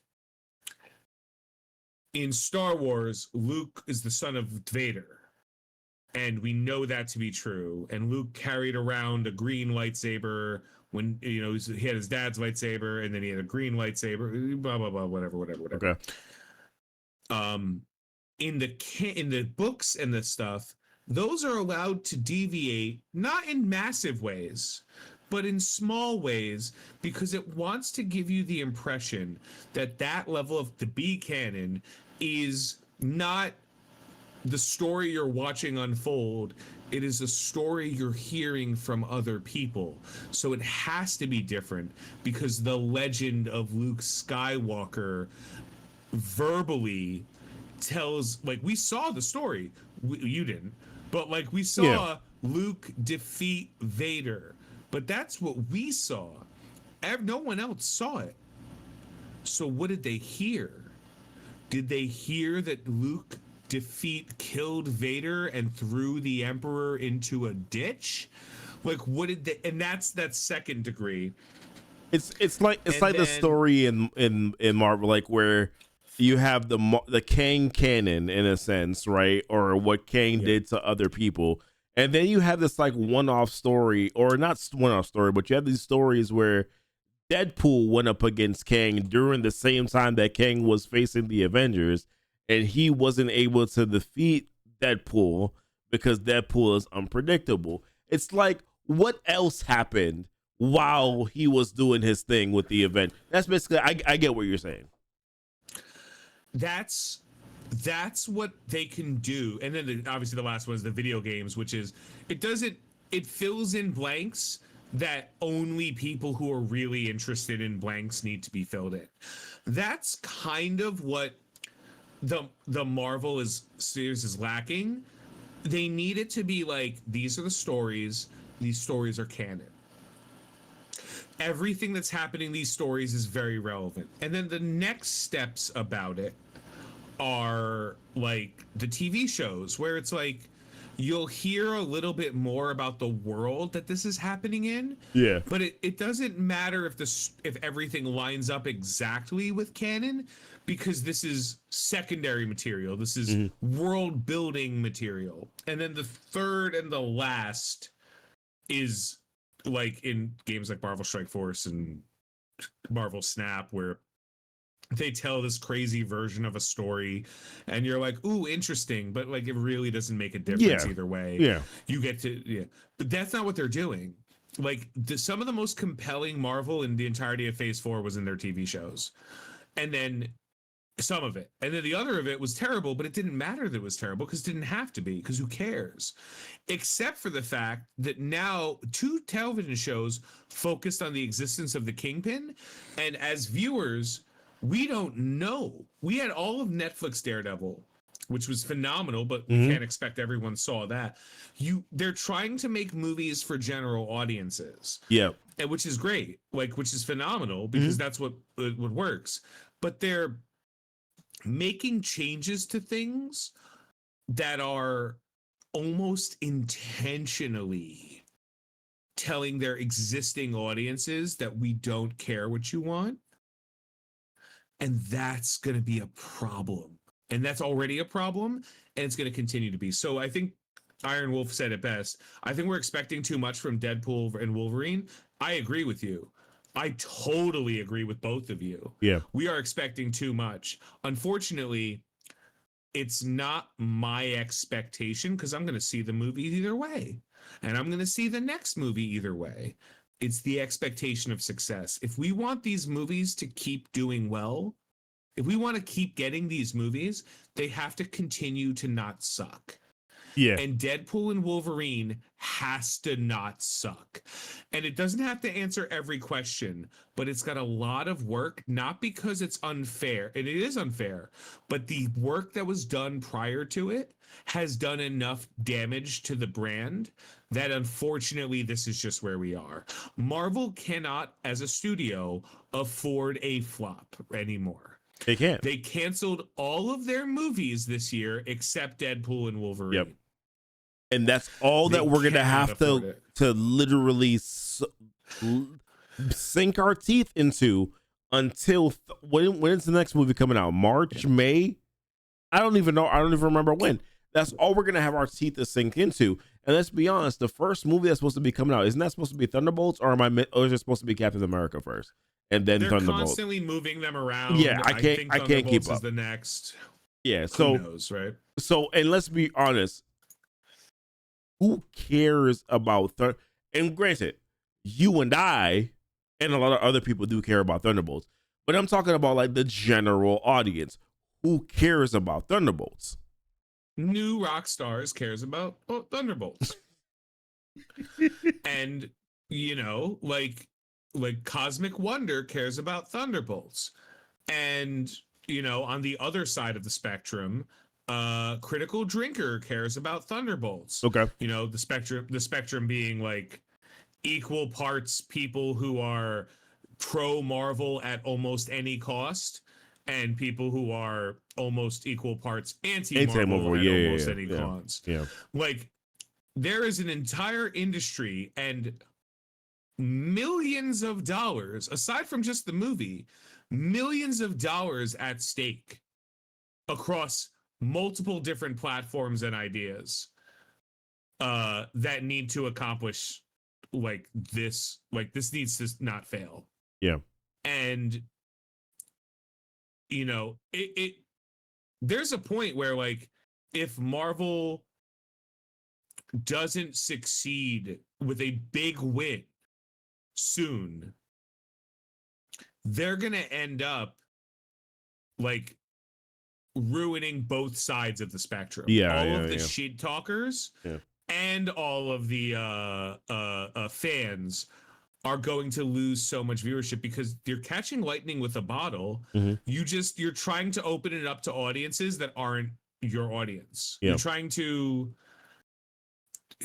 like, for lack of a better word, like, you're trying to make, we know me, I don't like using comments on like what, like, woke and I don't like those words. They're dumb. Yeah, I hear you. But like, you're trying to be inclusive, which is great, but you're not being inclusive in a way that includes people. You're being inclusive in a way that excludes or shines a spotlight on the people that you're trying to include, which is arguably worse than like just adding the characters in. I've said before, they've done some things they've nailed perfectly. Fastos being a gay man was a phenomenal build because it didn't matter. They just threw it in and moved on. They didn't spend time shining a spotlight on it. They didn't say, "Hey, reminding everybody, I am gay and I am now. This is the reason why I am." It's just more of like, no, he is literally was just a part of the story.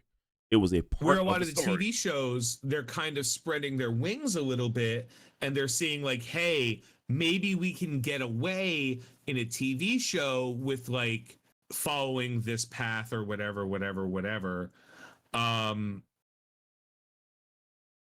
It's not gonna work.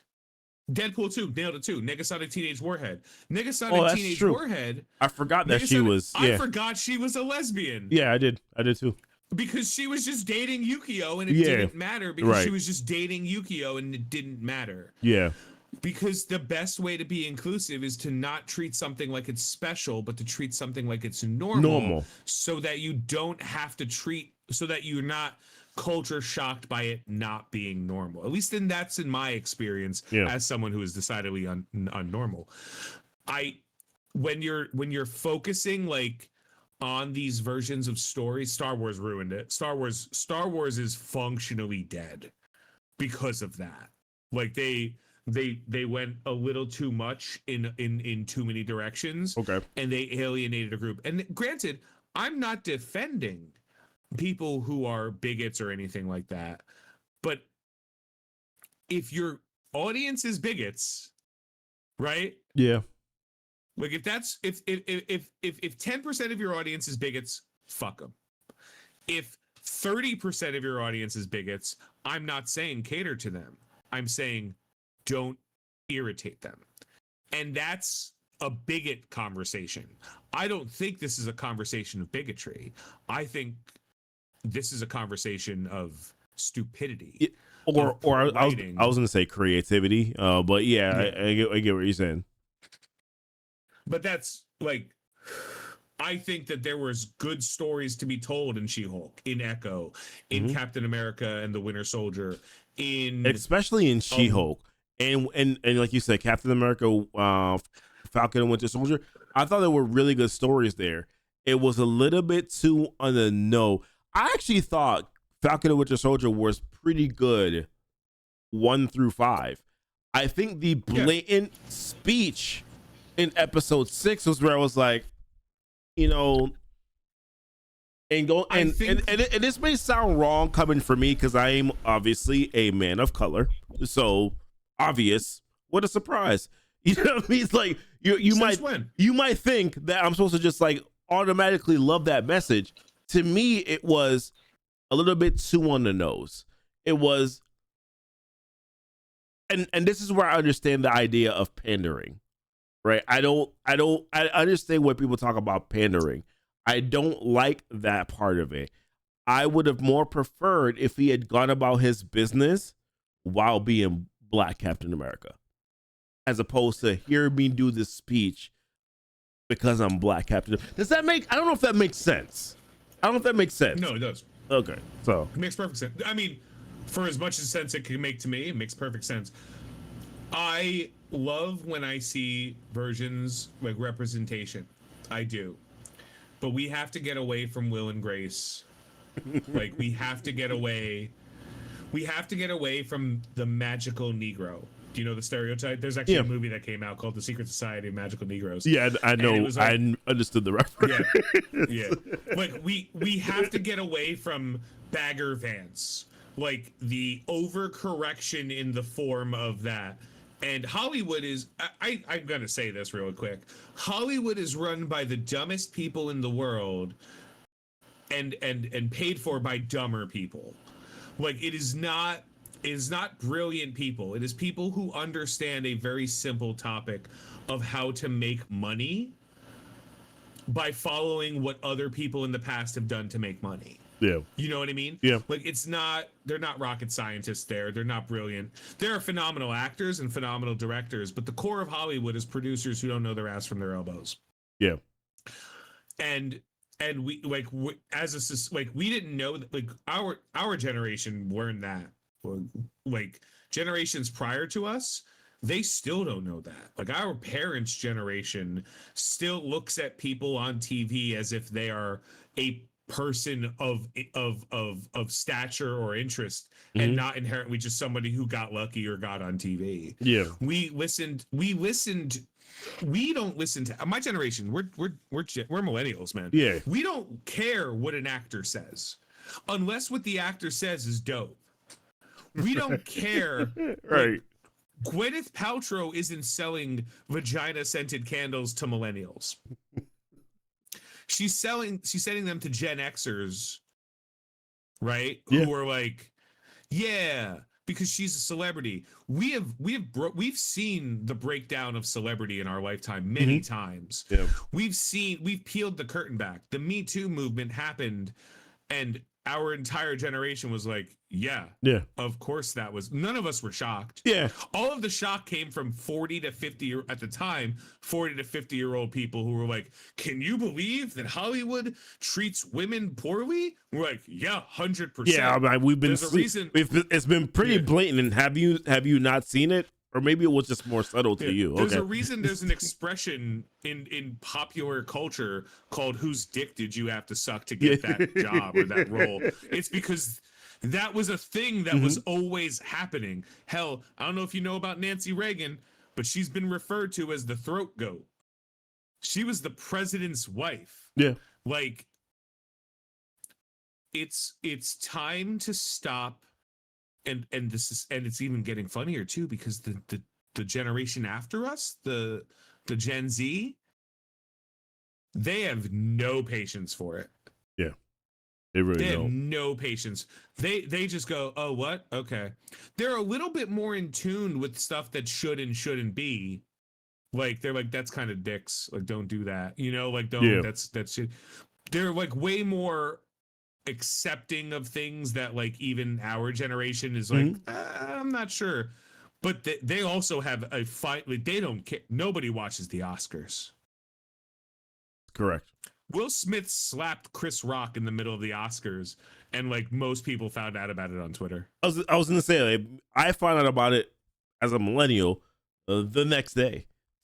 That's like fun. I was like, oh, really? That happened? The old gods are dead, and we're just still living in a world where people like look at Sony.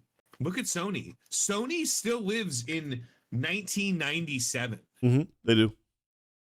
They're like, this is how we make movies, and it doesn't matter if the movie is good because the actors and the characters are popular, so we can make this movie. Fox sold their studio because the leadership of Fox understood that type of creation was so far outside of their wheelhouse that they could stick to the two things they knew how to do, which is sports and garbage politics. They sold all of it. Yeah, but our chat right now, nobody cares about awards. It's all rigged. It's celebrity celebrating celebs. Who gives a shit? Yeah, exactly. That's our generation. Yeah. The generation, our previous generation still thinks that matters because they haven't separated that yet. And the generation after us could care less. They really don't care any of that. They don't even care to comment. They care more what Kai Cenat is doing. This video on our first channel that we've created together. We've both done this for years. We know what we're doing. Yeah. This has more of a chance of making an impact to a generation than any Disney movie that has come out or will come out ever again. Yeah. Because they don't have the understanding. Granted, things are different. I'm not saying I could take over for anybody's job right now. Yep. I'm saying if you give me 6 months, there's not a job at Disney I can't do. Fair. That's what I'm saying. And I'm not just saying me. I'm saying you. I'm saying Rello. I'm saying anyone but Baca specifically.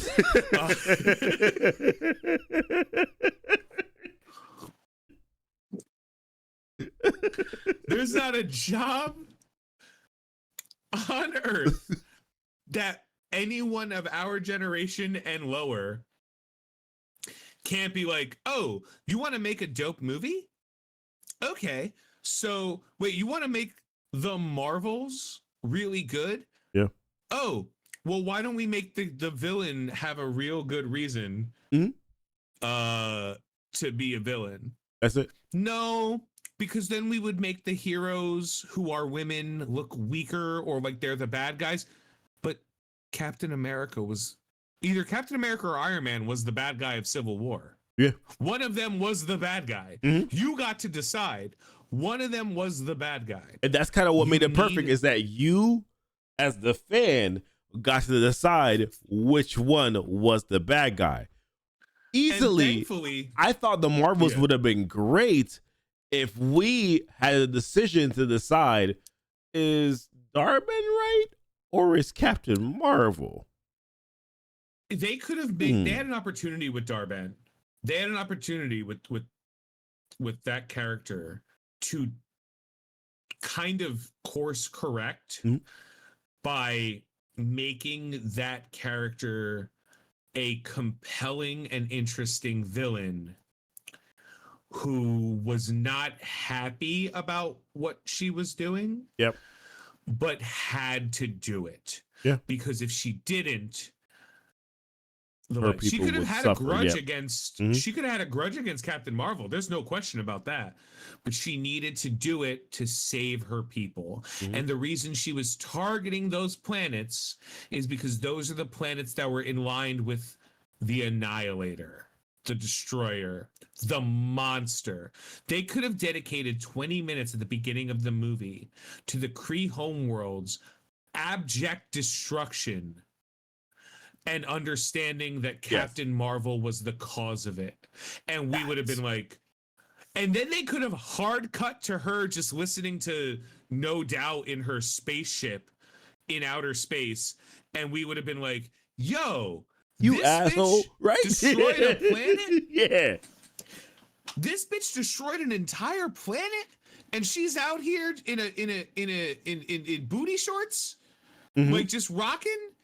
and we would have seen the version of her that Darben saw, that Photon saw, but we would have been balanced out by Miss Kamala Marvel. Khan. Yep. Yes, by the way, this is my official resume, Disney. I'll make you as much money as you want, and you won't have to worry about ratings. First things first, let's not announce things that will piss off the viewers. Let's not say we're casting female Silver Surfer. Let's just say we're casting a character to play somebody and let the people go see the movie to determine who. And then after they go see the movie, you can deal with the chat and the conversation and all of that stuff. Should have been Kamala Khan discovering not all heroes are heroic. Right. And then we have an arc for Captain Marvel to understand that even though with great power comes, this is going to blow your fucking mind. You've never heard this before. Great responsibility. Holy crap! This was me being shocked. All right. No, but that what you just said is something that I've said multiple times. You've heard me say it. You've heard Desi say it on the other channel. You've heard, Keeping It Comic. You on Keeping It Comic. You've heard us talk about it multiple times. What we needed for that movie, I needed to see the Kree people suffering. I needed to see the devastation.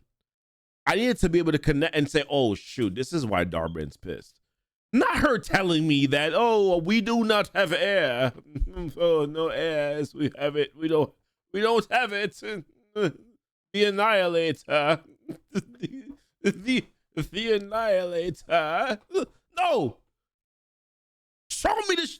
That's what I want to see. I want to see you show it to me. Show me the devastation. Show me the devastation of your people. Show me people dying and suffering. I want to see that. And then that's right. You flash over to Captain Marvel living her best life. living a life like it's golden. Living a life unaffected like by the trauma she has committed due to her own arrogance and personal vendetta. It is an opportunity for growth. It is an opportunity. Thor, instead of being an unable to learn man-child, Thor, instead of pining for the times that he had Mjolnir, Thor, he should have said, "It's my opportunity to make things right with Jane, to teach her how to be a hero." And now we have a different arc. We don't have this garbage. He could still be the dumb himbo Thor, but the opportunity for him to show his growth over 5 fucking movies and be like, you know what? Mjolnir has chosen her, and I still love her, and I'm going to do everything in my power to make sure that she knows what to do. Yeah. And there could be like drama and tension over the fact that they used to bone. No. What do we get? We get some literal Cracker Jack barrel, like Sunday comic villain who kidnaps kids. And then we get the worst scene in that movie. It's funny because the worst scene in that movie and the best scene in that movie are not far apart. Ooh. The worst scene in that movie is the scene where Axel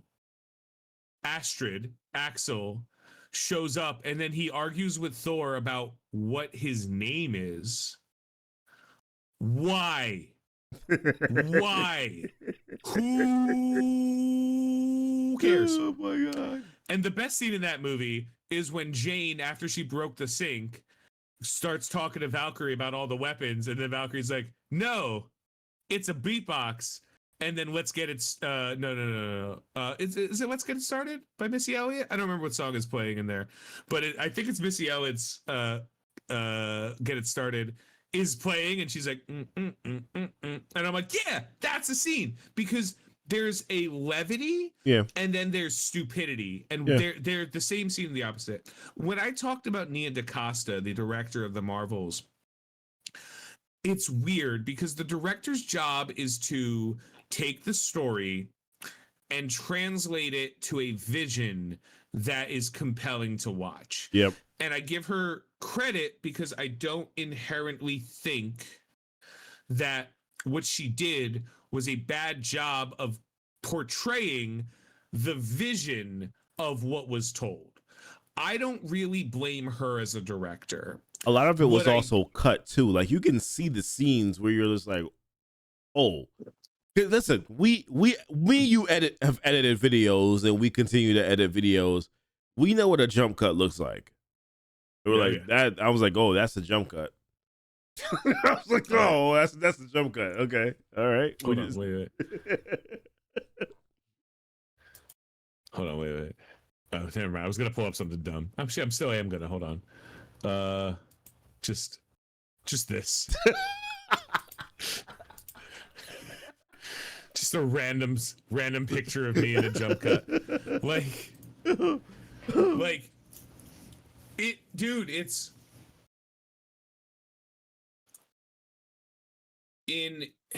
so I don't remember which author. I'm gonna say Brandon Sanderson, but I don't think it was him. There's an author who, when he writes his stories and he runs into a problem, he literally it's called the 5-year-old test. He passes it by a child, either one of his or a family of friends or somebody. And if they can nitpick something, he goes back. Okay. Because a child's mind is super focused. So if something stands out to them, it will stand out to everyone. And you can get away with a lot. Like I said, early Power Rangers. We don't go back and watch the OG Power Rangers, man. Leave it in your heart as like a thing you enjoyed as a child. But if you try to go back and watch those, I've watched you're it. You're gonna be like, oh man, no. Man. I questioned myself as a child, like, why did you enjoy this? But then I realized I was a child, and it was the best. It was the best thing at that time. It was that time that I was like, oh, I haven't seen graphics like this before in my life. Okay, this looks good. Yeah, it was cool. And then at some point, like, Lord Zed was the shit. Yeah. Like, you can't convince me otherwise. But at some point, we were like, yo, how did they keep beating Lord Zed? Like, that dude was real strong. Yeah. Like, real strong. Also, what is the budget of Angel Grove? That they could be destroyed almost weekly. Yeah, almost weekly and recover to be destroyed. Are they like Japan? Look, it made sense in Japan because Japan, everything is made to overcome earthquakes. Oh man, I don't know, man. It was rough. It was a real rough go. But like, you know, there's things that hold up. The OG Teenage Mutant Ninja Turtle cartoon holds up. Obviously, the X-Men, the original X-Men series holds up. Yeah. Sunday Morning Spider-Man series, it holds up. Yeah. There are shows like Rugrats holds up as a show. A lot of the animated DC series also hold up too. A lot of those hold up pretty well. All of that run. Yeah. All of that run. And it was because they treated children watched it and didn't get it and didn't care. Mm-hmm. And people who were older, teenagers and older who watched it, got it and cared. Yeah. SpongeBob was so popular because kids liked it and then they grew up and they understood it better. And it became more interesting. SpongeBob is just outside of my range. Like I think like I caught the tail end of SpongeBob being interesting, and I still kind of get it, but it's a little too toilet humory. Like, I don't mean actual toilet humor, but like it's a little too like it takes a long time. Most of the child stories. It's fine. Rick and Morty I watch, and I very much enjoy Rick and Morty, and I don't like to tell people that because then there's the chance that I'm going to meet a dreaded Rick and Morty fan. A lot of people like Rick and Morty, though, to be fair. Like, I know. Yeah, Rick and Morty's phenomenal. It's a great show.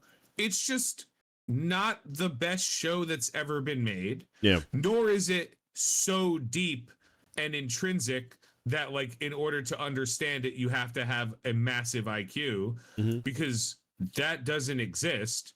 It is just a show. It is a poop and fart joke show told in a way that makes you temporarily forget that these are poop and fart jokes. Yeah.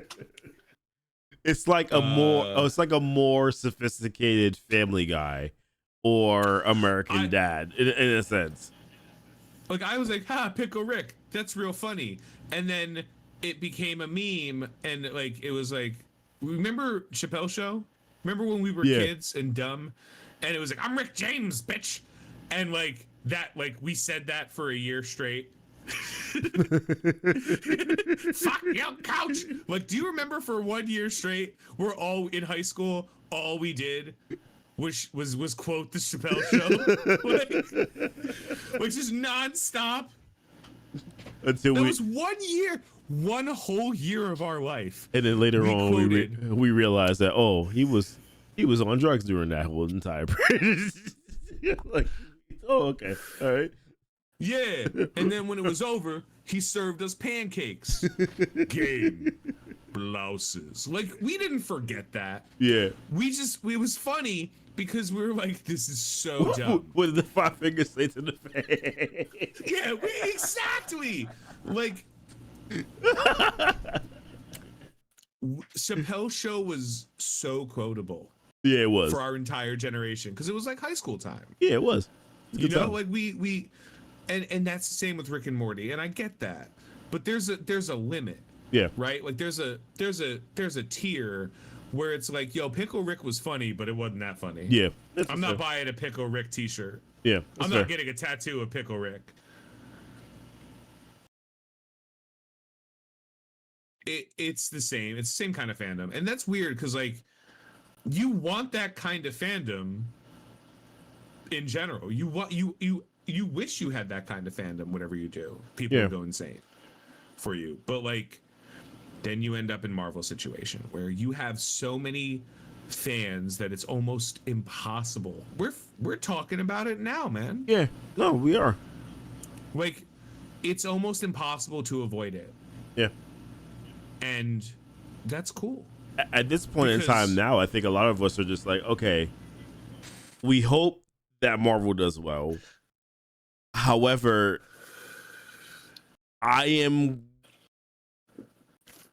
we're cautiously optimistic. I'm not even sure if we're optimistic. We're just more like, please. And then we're watching on the side things like Invincible. Hopefully we'll see some other anime. I'm at this point now where I'm just like, when is that DC movie coming out again? Which one? That's kind of where I'm at. And I don't know. And I know it's not until, actually, I don't even know if it's next year. They're just starting to film this year, right? Superman. Which is now just titled Superman because he's no longer, what was it, Superman Legacy? They cast enough people I like that I'm like, all right. Yeah. All right. They cast, do you ever watch Barry? Yep. Yeah. They cast, what's his name, as not Absorbing Man, but whatever, Metamorpho. Mm-hmm. And I'm like, all right. I like who they cast as Lex. I'm a fan of that guy. I think he's great personally. Oh, Joker 2 is the next movie? Boo. Well, the trailer for that's supposed to be dropping like in a couple of days, I think, too, right? But I mean, to be honest with you, that's one of those movies where I'm just like, I feel like that should have just been one and done. It would have been one and done if Hollywood wasn't run by sycophantic, dumb, impotent, garbage people. They would have been like, we said all we needed to say. Dude, we're getting a Beetlejuice too. And I'm not a huge fan of Kevin Smith, although I do like some of his movies. Yeah. Kevin Smith had a quote a long time ago that was like, didn't we say all we needed to say with the first Beetlejuice? And I'm like, didn't we? Do we need a sequel to Beetlejuice? And I saw the trailer for it and I'm like, I didn't even watch the trailer. I didn't know. I am at the point where I'm like, you know what? I'm going to wait until people tell me about what it is. And then I'm going to see whether or not their opinion sounds right enough for me to give it a chance. And if it doesn't, I'm not going to give it a chance. People are talking about Barbie. Like we should do a Barbie #2. I'm asking the question, why? Why? Barbie was perfect. It was a perfect movie. Why do we need a part 2? Because if we make a Barbie 2, it can make as much money as Barbie 1 or more. And that's what we need to do. We need to make a Barbie cinematic universe. Because that's the only thing that succeeds. Because Hollywood is incapable of original thought. Because if original thought existed, it wouldn't be in Hollywood. It would be a book that was written and then someone optioned it and then they would ruin it. Like Ready Player One, a very good book series that became a garbage movie for garbage people. Yeah. Why is it a musical? Why is Joker 2 a musical? It's a great question. Probably is that what it is? It's a musical? Yeah. Oh, damn. Joker 2 is probably a musical because DC fans, Marvel fans, even the worst Marvel fans, like the slimiest, undeodoranted, worst Marvel fans on the planet, right? They had a reason. They were like, it's like a Chiefs fan. Like, you may be obnoxious, but your fandom but the Chiefs are winning, as opposed to what I used to be, a Cowboys fan, where like we had nothing, we had no reason to like ever, like I was embarrassed by other the Cowboys 90s fans when they're like, and I'm the like, 90s, yeah. My guy, we suck. Like, oh, why are we? You keep making it to the playoffs though. At least you just lose in the first round every single time. Yeah. Don't say it. No, not anymore. I ain't a Cowboys fan anymore. But like, nah, this is the last year. Done. I gave away all my stuff. Like, I'm done. How many years had you gone deep into it?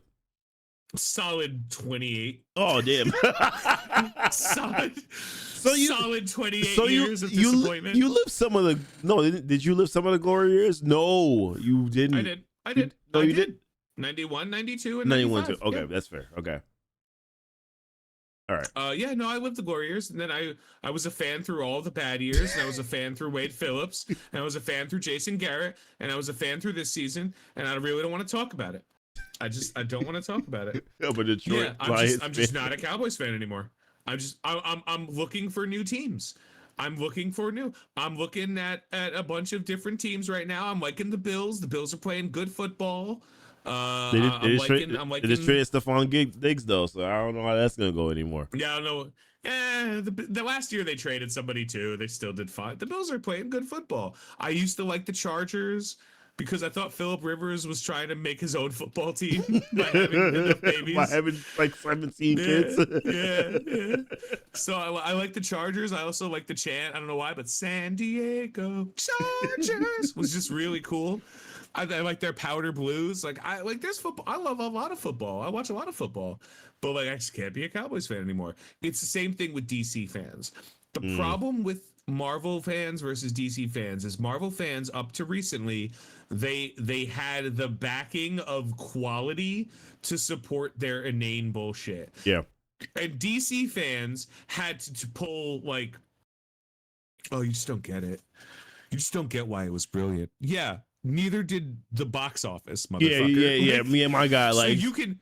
So congratulations on your brilliant movie that made no money. You will never see it again. You know. I mean, Aquaman 2 was such a bad ending to their franchise. It was. I watched it. Terrible ending. I watched it. I watched it, dude. I watched it. You I made me. I went to the theaters to go see it. That was when I said, you know what? I'm not watching Madam Web in the theaters. I'm not doing it. I'm not doing it. If you watch Madam Web in theaters, I'm sorry. They should have. They should. That first of all, that ticket shouldn't have cost money. Like that ticket should have came with popcorn. Like you bought popcorn, you're like, oh, and here's a Madam Web ticket. Here's the thing, right? somewhere inside Madam Web, somewhere, I have to believe there was a story. But for the life of me, if anybody is like, no, Madam Web was actually a good movie, I have to believe, I in my soul, I have to believe that that person likes to have their mouth spit in. You know what I mean? Like that person, like whoever it is, that person has been airtight in there. Like that person is a bottom. Like I can't envision, like I have I don't want to say friend. I know a person. I'm not going to out him as his full name, but this dude is a built contrarian. Whatever the most popular opinion is, he has the opposite opinion. Okay. So if everybody in the world is like, coffee's really good, he's like, coffee's garbage and it's the worst drink in the world.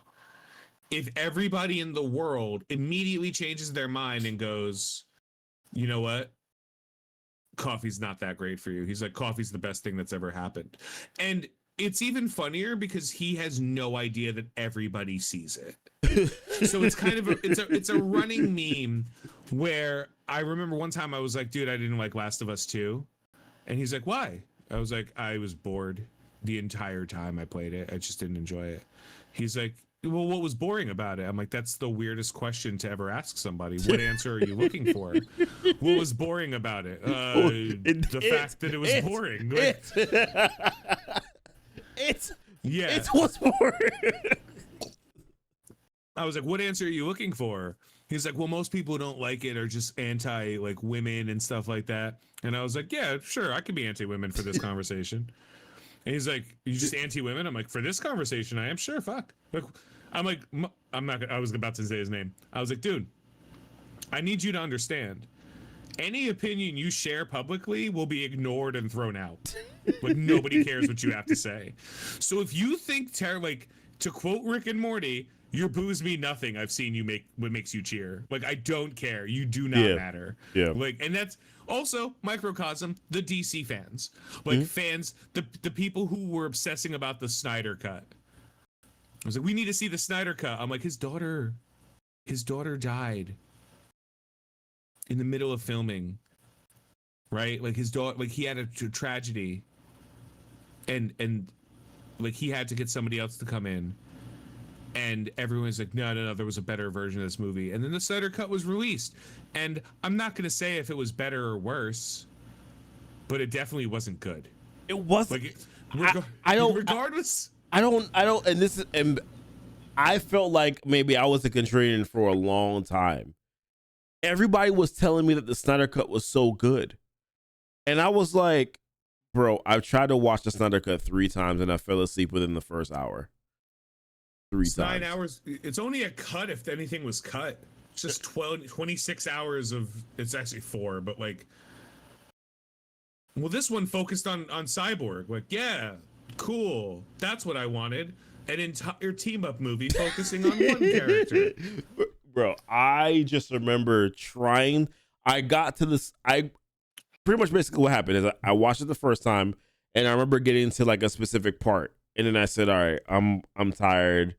I fell asleep on the couch. I woke up at a particular part, and I was like, "Oh, I was definitely not this far."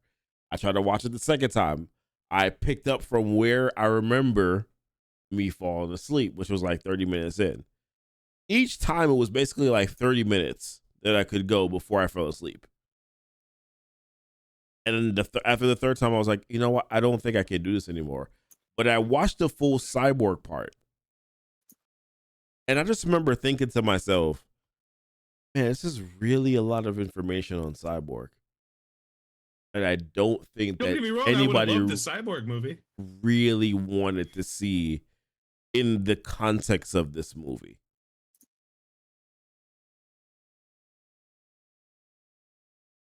I'm checked out. So I just remember I gave up on it from that point. The third time I fell asleep, I was like, you know what? Maybe this just isn't for me. The only part that I remember watching was the end part with the Flash, just to gain some context of what was going on in the Flash movie, which then I realized it didn't really matter because the Flash movie was also trash. So, so there we go. But like, how did it get there? Right? Like, we hear the stories, we hear like, well, studio interference. And I don't inherently think studio interference is a bad thing, because if you ever see what Josh Trank was trying to sell us Oh, on Fantastic Four. the Fantastic Four, Yeah. the Fan Four Stick movie, Yeah. like probably better off not getting. Like, I'm not saying that movie was anything. That movie was like a 2 out of 10. But like, what Josh Trank was going to give us was a -4. Like, we would have lost IQ. We would have forgotten things we knew after seeing that travesty. Yeah. But also, like, studio interference is fine if the studio has standards. Yeah. It's not fine if the studio is Warner Brothers, Sony. I think there's only like one other studio now. Paramount? Is that a studio? I don't know. I don't know. Like, Legendary's nailing it, man. Why does anyone talk about all the bad guys Batman kills in BVS? Because in order to talk about all of the bad guys Batman kills in Batman vs Superman, you'd have to give up a point of argument that is like built into your fandom. I'm not particularly a Batman fan. I love Nightwing though. So I read a lot of Batman comics because they're interesting, and Batman has the best, if not one of, just the best villains gallery, rogues gallery in the history of villains. Like, I can, like, it's Batman and then Spider-Man, and that's actually, I think, as far as comic book characters go, that's the most popular too. It's like Batman, Spider-Man, and then it just kind of like deviates from there of like, some people like Superman, some people like Wolverine. Wolverine's a very popular character across the world. Now Iron Man has made it up there because of the movies. Yeah. But like, you know, whatever, right? Like, it is what it is.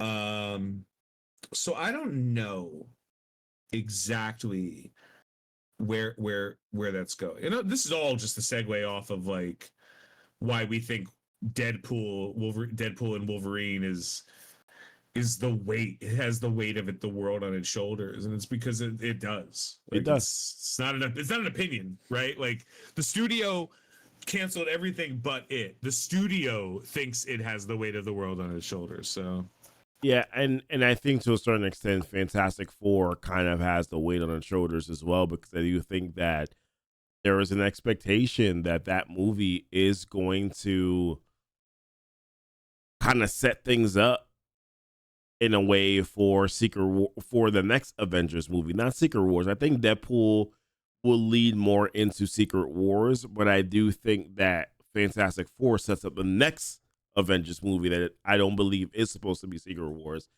So there is definitely going to be a little bit of a concern. I think these are the next two. If you ask me, these are the next two movies I need to do. I think Captain America can flop. I think Thunderbolts can flop.